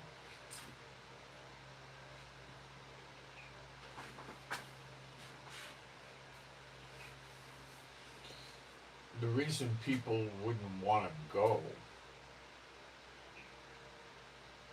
is they love the place.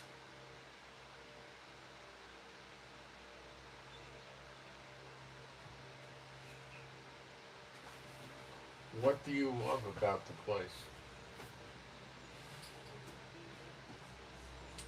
Most of the time, it's a fear of change. The place used to be a nice, when I grew up in the 50s, it was a nice country. Even though I was in New York City, people were friendly. Okay, I would get in the elevator of my apartment building, and I'd have a baseball bat or a basketball or something. I'd be going down in the elevator, and the neighbors would talk to me. Some neighbors you didn't talk to, most of them you did, not all of them. But it was friendly. It wasn't unfriendly.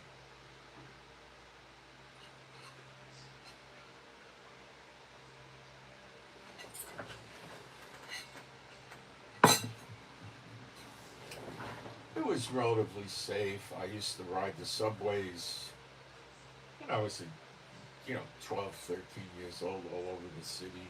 Yeah, my friends would even go from the Bronx to Coney Island, which is a huge trip. We'd take the subways.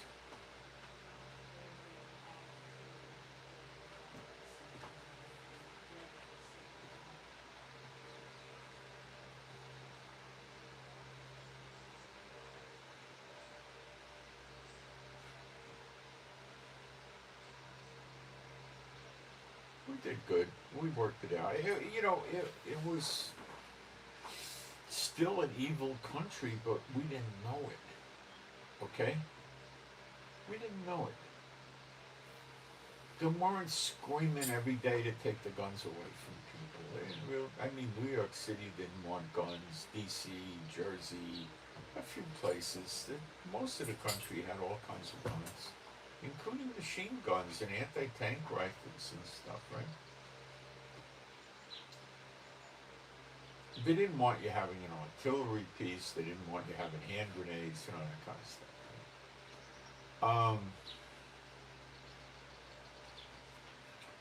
The schools were way different than they are today. You really had to learn, okay? I think today a seventh grade education or something like that is probably equal to a high school graduate from what we used to do. And if you go back to the 1890s, 1900, it was even more so. You know,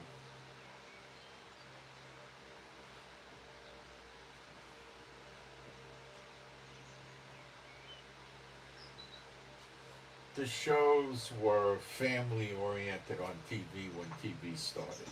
Okay, yeah, they had the false preachers,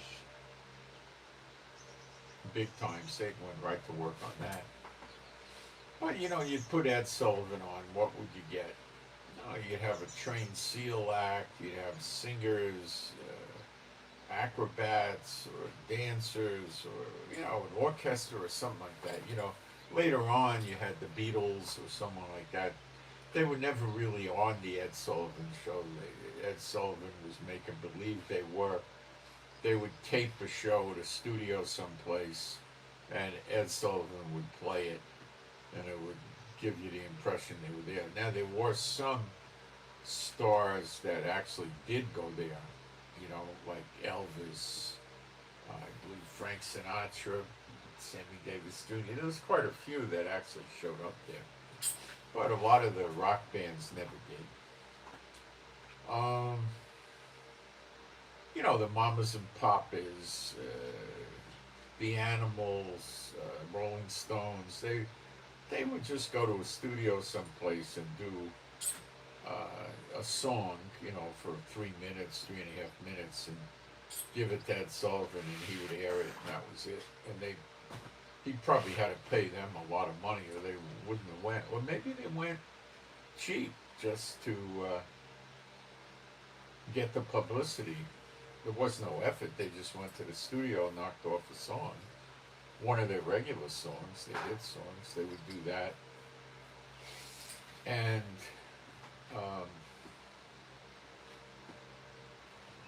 just give it to Sullivan, They had family sitcoms. They never promoted God. If they ever were going to promote God, they would promote the Catholic version.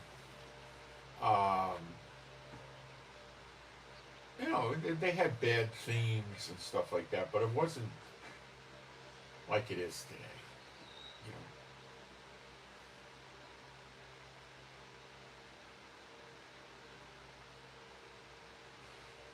And they didn't have drugs to speak of. Nobody.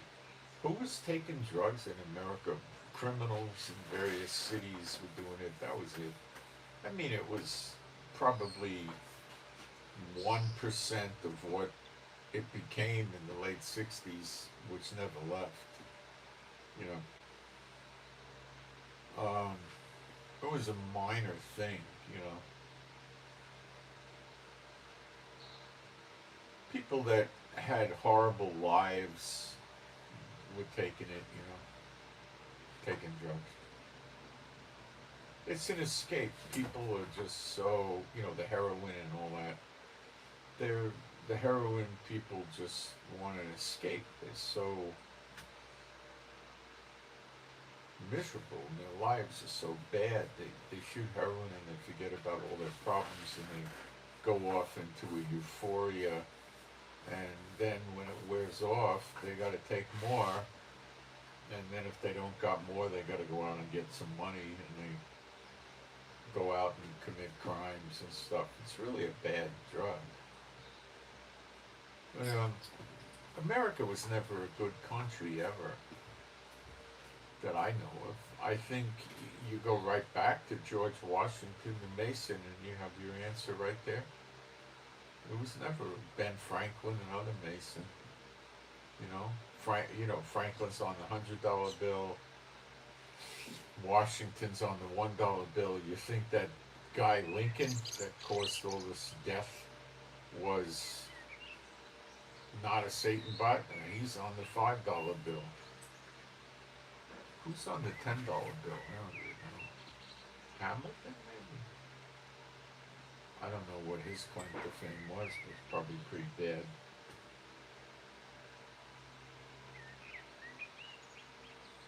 And the $20 bill is Jefferson. I think he had slaves. I think. Washington had slaves. Lincoln likes to say he freed the slaves. 2 years into the war he did. The war wasn't about the slaves, it was about states' rights. He didn't want the states to have rights.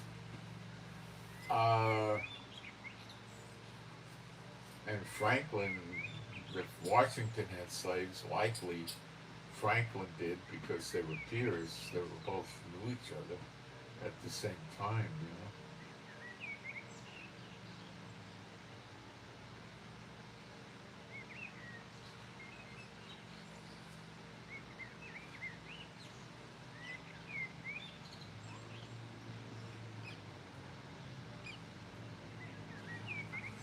It was never such a good country. What it was is the people were more content.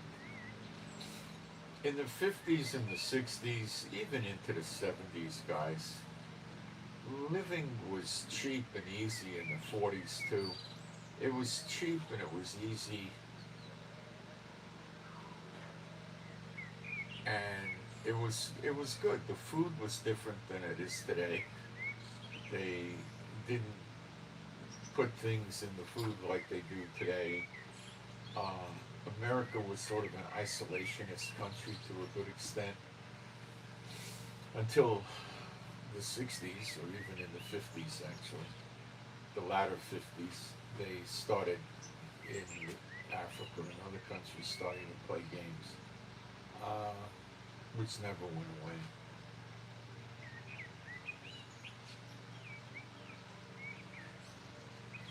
Life was easy and cheap, and I mean, going to college, you know, even in the 60s, you were paying, you know, I don't know, for $500, $600 a year for tuition. That was it. A year. Like 2 semesters or 3 trimesters, that's all it was costing. It didn't cost a lot of money. You had to, if you went out of town, you had to support yourself. You needed to sleep somewhere, and you had to eat, you know. But you're going to need a place to sleep wherever you are, and you're going to need to eat wherever you are. So it wasn't that expensive. College education was not a lot of money. Today, it's stupid. I don't think it's worth it. People spend what, $60,000, $80,000 more even going to college for a reason.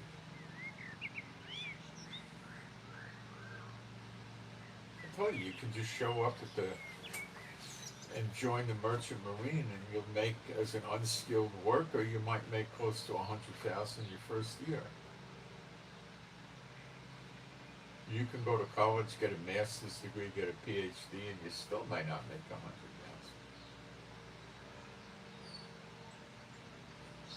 But if you do, look at how many years you wasted of your life going to school where you couldn't work, and then look at how much money you could have made all those years. You could become a heavy equipment operator and make, you know, what do they get? I mean, a guy that's really good at it probably gets $100 an hour at least. Big equipment, you know, big equipment. Maybe he gets more, you know.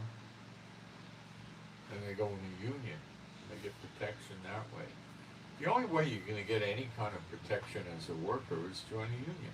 I've seen people go to work for big corporations, going back into the 70s now, where they would get, sometimes they would be approaching retirement, and they would let them retire. I knew a guy, he used to call on my company when we were in the paper business. He was really a nice guy. He worked for American can, I think it was called, or Continental can. I can't remember. There were two of them. They made the cans for people putting like peas and carrots in the cans, stuff like that.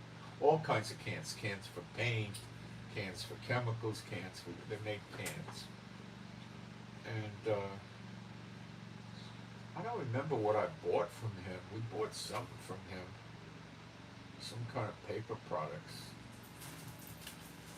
I think he made the. No, that was Fonda. Everything's fine. I turned up the stove instead of turning it off. I cannot feel my finger today. Okay. I don't remember what we bought from him. I don't think it was cans. I don't ever remember selling cans. He had some other stuff we bought. So he was a really nice guy. I went to lunch with him. He took me to lunch. His daughter was an Olympic swimmer. Then she joined the Peace Corps. He was really a good guy. And I'm sure he's long dead. This is going back in the late 70s. He was probably at least 60. He was, I think, a native San Franciscan or something. Really good guy. And his boss was there with another salesman, a new salesman, and him. And they were having a meeting with me and I think one of the bosses from my company, from the home office or something. And this guy, the guy I like, was dozing off at the meeting, And the manager of his company didn't do a thing about it. Because he knew the guy was retiring. You see, so this was a case where they were protecting him and they liked him, okay? And he was a guy that started with them right after World War II, and he put his time in, I don't know, 25, 30 years or something, and he was going to get, he would get the pension from the company, and he would get Social Security. Social Security back then was probably $600-800 a month or something. It wasn't much, maybe $900. And that would be after 25, 30 years of working, maybe something like that. And he probably got about the same from his company, probably a little more. But these were the days when people paid the house off. So if he had $1,800 income back then and he had his house paid off, he was fine. What did groceries cost? Back then for two people, I don't know, 100, 150 a month. What was your light bill? $10, maybe $5. Your water bill, probably $2-3. What was your insurance? Nothing, man.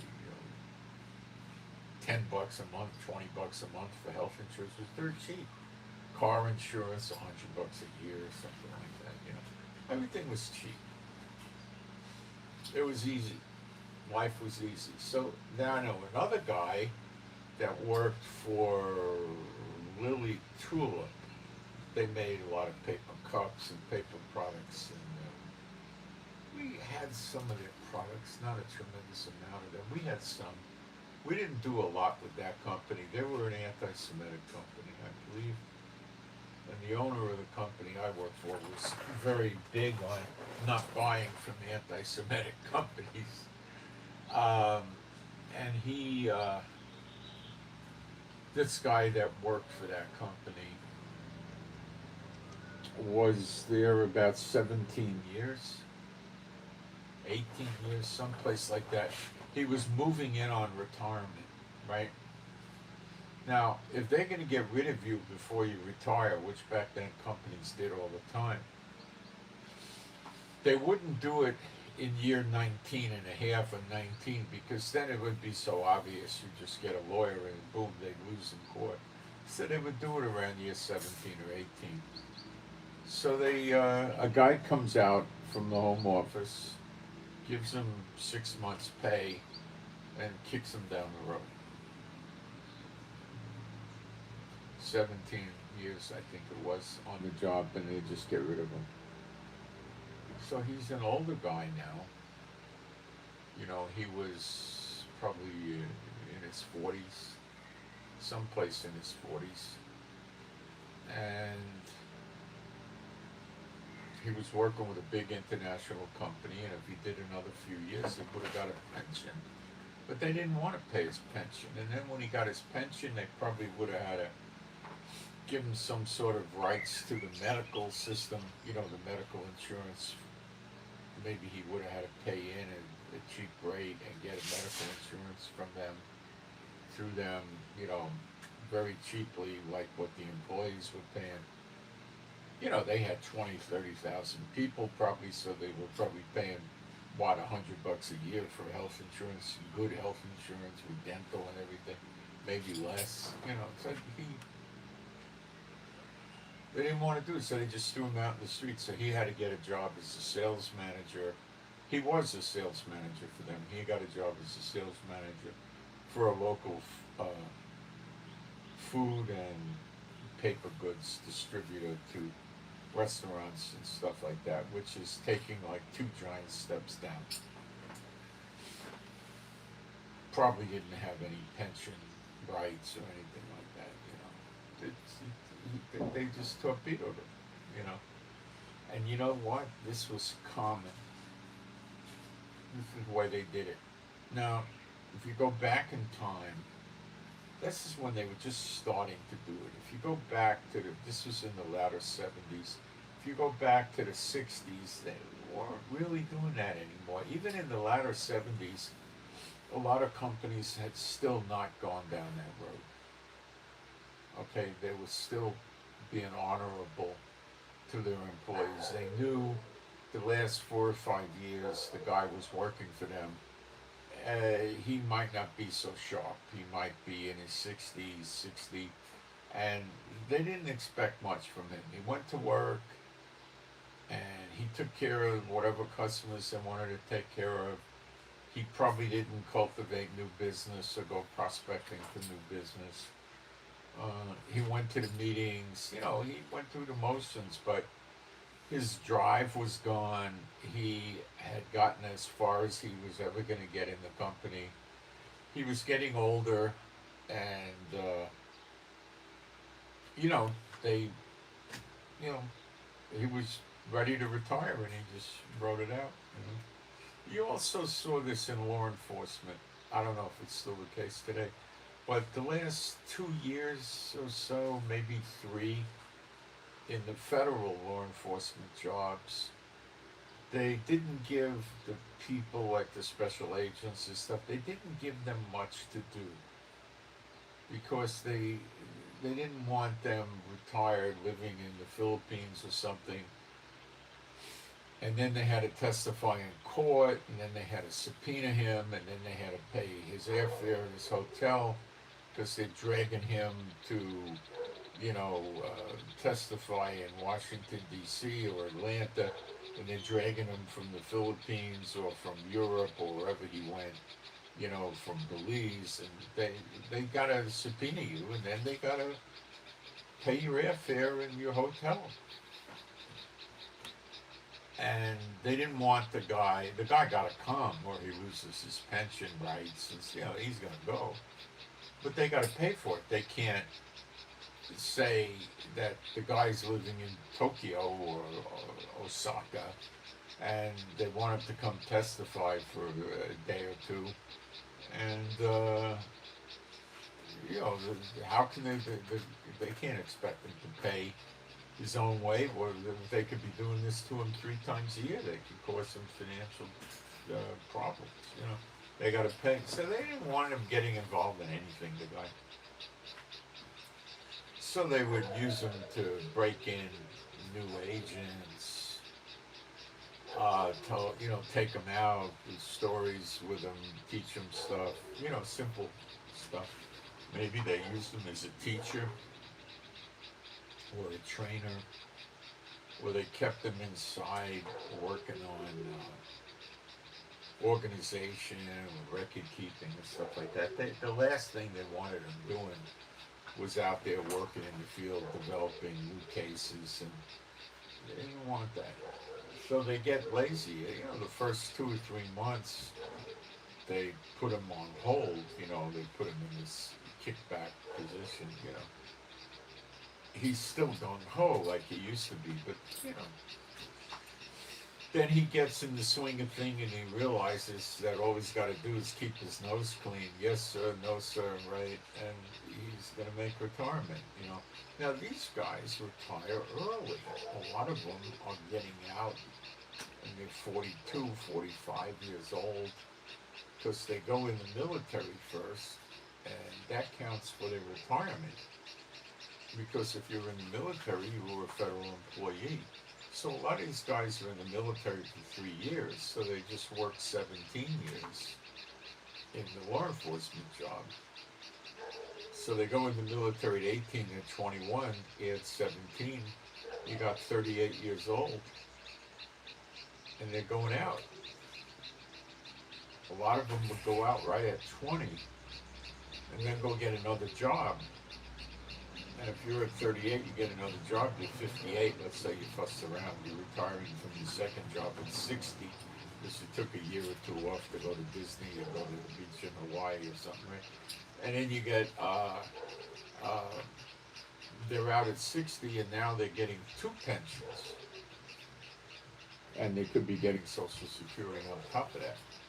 So a lot of them would take another federal law enforcement job. At 40, they could still get jobs, but it gets harder. Nobody really wants them. So what a lot of them would do is they would work for a state or city law enforcement job, and they would bring them in, and they wouldn't generally be a street cop or anything like that. They'd be like more of a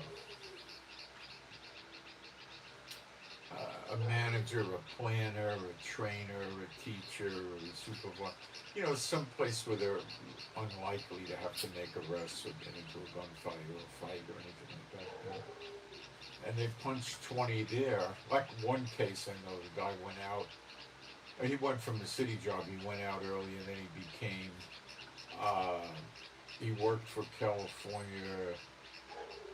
State animal, I don't remember the name of the animal, but in other words, his thing was going around breaking up rings that were fighting dogs, which is a horrible thing. He was breaking that, and also people that were dealing in illegal animals, like poisonous snakes, and, you know, endangered species, you know, sick things like that, you know. He would go after that, and that's, the chances of you getting into a gunfight or having a physical fight with people when you're going around making arrests and the animal stuff is not highly likely. There's going to be at least 2 of you, if not 4. If you're making an arrest, there'll be at least 2, maybe 4. You're not by yourself. You know, these are not cocaine dealers, you know, that are going to try to shoot their way out and go back to Peru or something like that. That's not what they're dealing with. You're not dealing with highly violent people, you know. So, yeah, that's a lot of that goes on. So they, you know, when you go back to America in the 40s and 50s, these companies were fairly loyal. You know, people would work for the company. Like Studebaker, you'd get a job, you'd move to a lot of people after the war, they got out of the army, they'd wind up maybe moving to a place where they made ships, and they would get a job working for a big shipyard that makes ships, and they do 20, 30 years there. You know, they retire. A lot of them were in a union. If you're in a union, they can't play this game to get rid of you. That doesn't work. The union would kill them. They can't do that. The best thing to do is, if you're going to work, is get in a union if you can. That's really the best thing to do. If you get in a union, it's the best for you. I don't think it's the best for the industries in the country. because I had people in the unions when I was running a paper business. We had Teamsters, three of them, three different Teamster union divisions, and they would, I don't work for you, I work for the union, crap like that. That's the way you kill a business. So they'll kill a business. They have these things called slumpers. Most people don't know this exists. When you pull a truck up to a loading dock, we had a loading dock. It's a certain height, so you meet the height of the trucks, right? The truck would pull up, and the truck doesn't actually make contact with the loading dock. Usually, it's a space, right? And the slumper is a union guy that takes the freight off the truck and puts it in the warehouse. So the guy on the truck driver, is a Teamsters union. The guy in the warehouse is a Teamsters union. That was my guy. The truck driver was a truck driver for some other company, that was delivering. He'd be Teamster. If you weren't Teamster, you had some problems in San Francisco. Not that bad, but you had problems. And then the slumper were guys that wanted work, and they would go hang around near warehouses. And when they saw trucks pull up, they'd introduce themselves. I'm a slumper. You can't take this product into your. They would tell the guys that worked in the warehouse, our employees. They would say, "You can't bring this in. We're slumpers." And the guys would refuse to do it. So they would tell me, "The slumpers are here," right? And they say, "We can't take the product because then we'll get in trouble with the union." So the slumper moves the product 1 or 2 inches, and then you gotta sign some shit to pay them, and then the company has to send checks to pay them. And they get a high hourly rate. So when they have nothing to do, these guys would go camp out at my warehouse, other warehouses, and look for work. But it's not work, it's a joke. It's a farce, okay? That's all it is. It's a farce.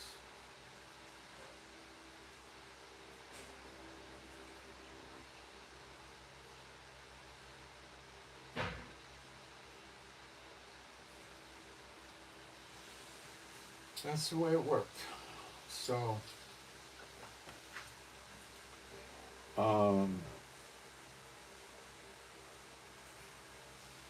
yeah, it was really a joke. Yeah, so they were, but in the old days, let's say a guy moved where Studebaker was making cars, right? He moved there in 1948, 49. He went to work for Studebaker. He got himself a little house for, $2, $3, $4, $5,000, depending. Probably less than 5,000. Had an 1,800 square foot or 2,200 square foot house.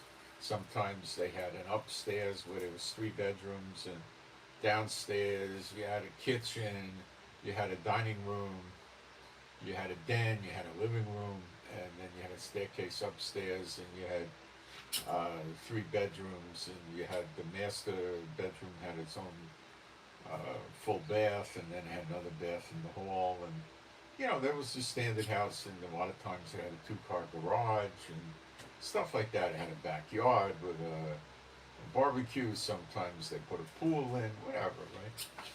And they worked for that company, and they were loyal to that company, usually in a union, but they were loyal to that company. They were going to go to work, and they were going to try to make a good car and get that company going and keep going, and they would have a good job. And they did that with, the guys making trucks, the guys making Ford, and then it got bad. In the 70s, they started getting people in there that were being nasty. They were sabotaging the company, breaking things, stealing stuff. It was really bad. It got really ugly,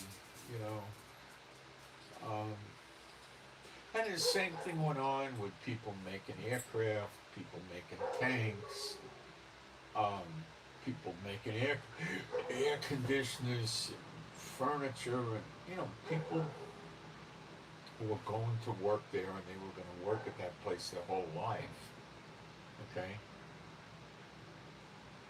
their whole work life, and they all worked hard. And if you didn't want to work hard, the other guys would get on you and get rid of you. They wouldn't want you to be there because they all wanted the company to do good. Then they would get bonuses, and the companies would sell them a car. I think it was every 2 years or 3 years. You could buy a car tremendously cheap. Like if a car sold at a dealer for, I don't know, $2,500, you'd probably get it for $1,500. But they didn't want you to sell the car for 2 years, something like that. I think it was every 2 years you could buy a car, so they would get to buy their own car pretty cheap as a benefit. And people were content that Satan bots were running the business, and the hardworking people that were not liars, were not adulterers, were not fornicators, were not murderers, were not drug addicts or perverts. They were working hard and honestly and fairly for these companies. And over time, the people in the companies, they got too old, and their children took over, and the children were vicious to them. And that's what happened. And that's really what you're seeing in Saudi Arabia with their kid. He's just an idiot. He doesn't know what to do. And then you saw a lot of companies fail. You had Studebaker failed. There used to be a lot of car companies and no more. DeSoto, they're gone. Oh, I can keep thinking about them. And a lot of them stripped down the amount of cars they used to make. General Motors made what? Chevrolet, Pontiac, Oldsmobile, Buick, and Cadillac. They made 5, right? And they got rid of most of them now. They don't make that many anymore, and the ones that they do make have very few models.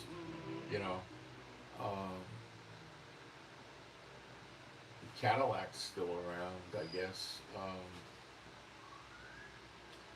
Chrysler, I don't know if they're still around.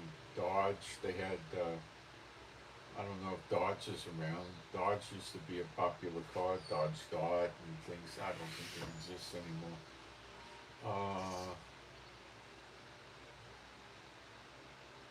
And they had Chrysler, and then they had the Chrysler Imperial, which was, a lot of people thought it was better than a Cadillac. I don't know. Cadillac was nice, but when you sat inside the Imperial, you were in a different world. They were really nice inside, but I don't think they made Chrysler Imperial in their own factory. Cadillac was its own factory, and I believe Lincoln was its own factory. And the Lincolns and the Cadillacs were really good cars. The Chrysler Imperial was never sold as much as they did, And when you look back over time, the Lincolns and the Cadillacs, especially the Cadillacs, lasted many, many more years. You didn't see old Imperials around, but you saw lots of old Cadillacs and Lincolns around. And Imperials just weren't the same thing. They had other cars. They had a car called the Aqua car in the 60s. There was somebody in my neighborhood who had one. It was a little thing, like Fiat size, right?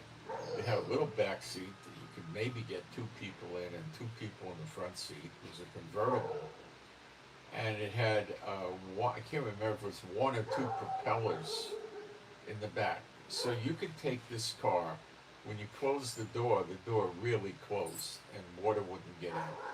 And you could take this car and just drive it on the beach right into the water. And then once you noticed you were floating, you'd shut the tires off and you switched it to the propellers. I think the tires just stayed there. I don't think they went anywhere.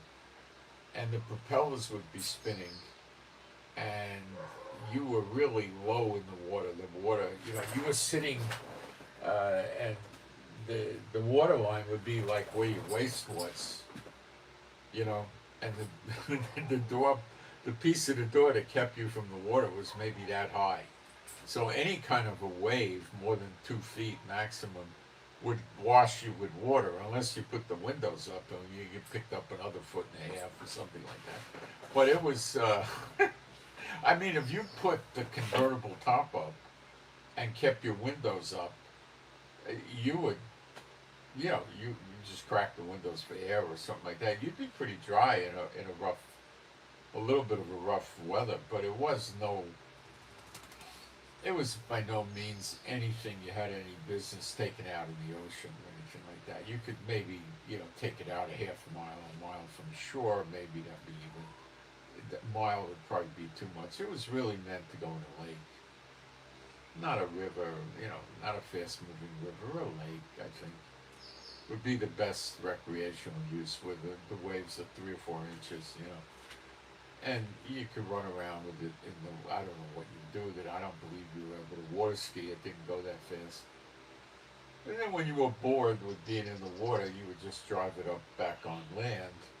And as soon as you got up to land, you shut, or close to land, you shut your propellers off, and you switched back to the tires, and you just drove out. And eventually the water would drip off and dry off, and that, and they were cheap. I don't know. They were about $2,500 back then, something like that. People were buying them. Called an aqua car. It was a pretty clever thing, but the reality of that was it was a lousy boat and a lousy car. But people bought it. You look cool. I think most of the people that bought it would hardly ever use it. They'd use it a couple of times. They'd go in the water and they'd realize how silly it was, and that would be the end of it. Yeah, I don't think they used it. People up in New York City used to keep a lot of boats up there. They had places like at City Island where you could keep your boat, and they would buy, like 16-foot outboard, or something like that, and they'd go water skiing in the warm weather and stuff. It was attractive to a lot of people. They liked it. I didn't think it was worth much, but they did.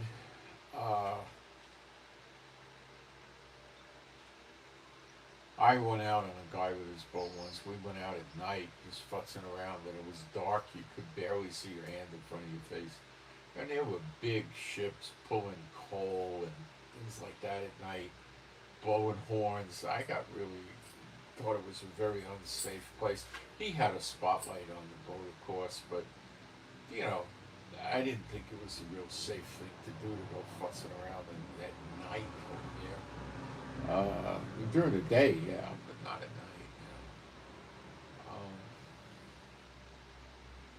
So America was a different place, but it was still being mean to the world and mean to Israel, trying to control Israel, and it still is to this day.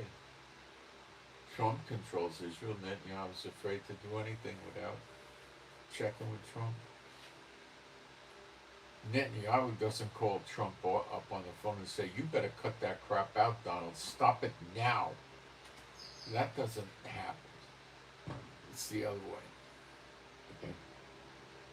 So that's the daughter of Babylon. Okay.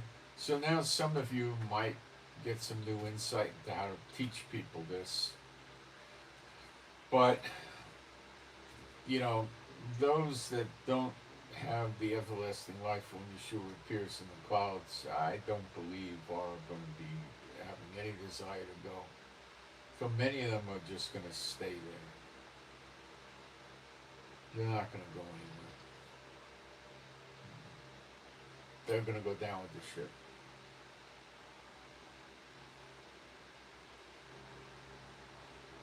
those of you that survived the sword, then it could be there's a lot of people that get out prior to the sword. I don't know. I don't think so. I think the Exodus starts when the appearing happens. And that's it. And I think it's going to be rather rapid. And I think you're going to receive offerings and have wealth when you leave. We don't have the detail. There are people there that are looting and pillaging the United States, and it says that's their reward. God gives them that as a reward. So they do get a chance to plunder and loot it, and I believe that they probably get to take that stuff home. Otherwise, it wouldn't be just and fair. So God lets them have it, but they get destroyed too. They'll come and attack Israel, and the wealth of the sinner is stored up for the righteous, and they're sinners.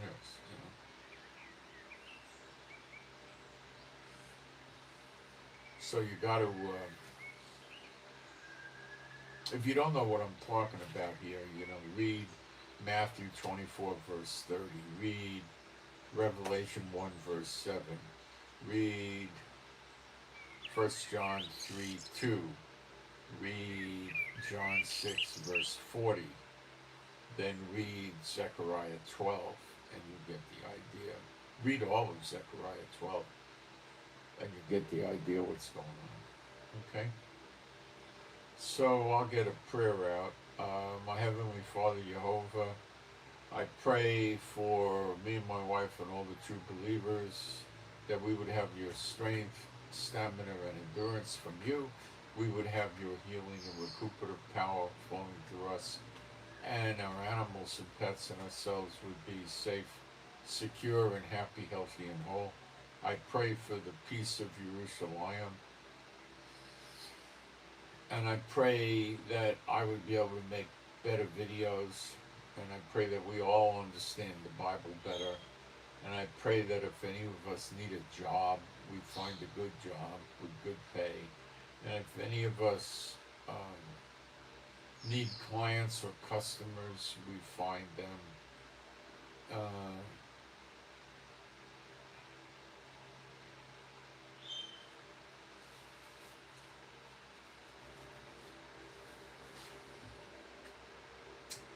And I pray we all have adequate money and then some extra.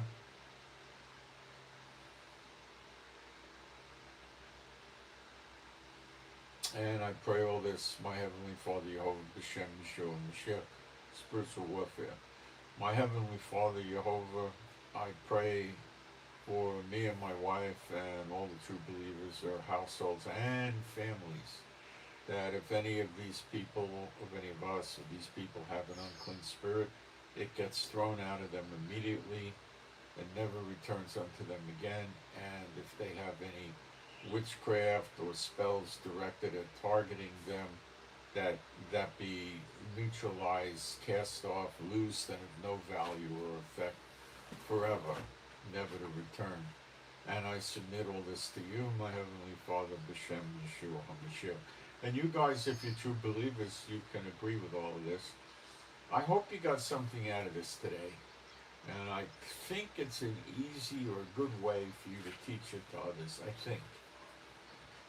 It may be helpful. And I send my Shabbat Shalom to all those who love Yeshua HaMashiach. And that's it, guys. Thanks.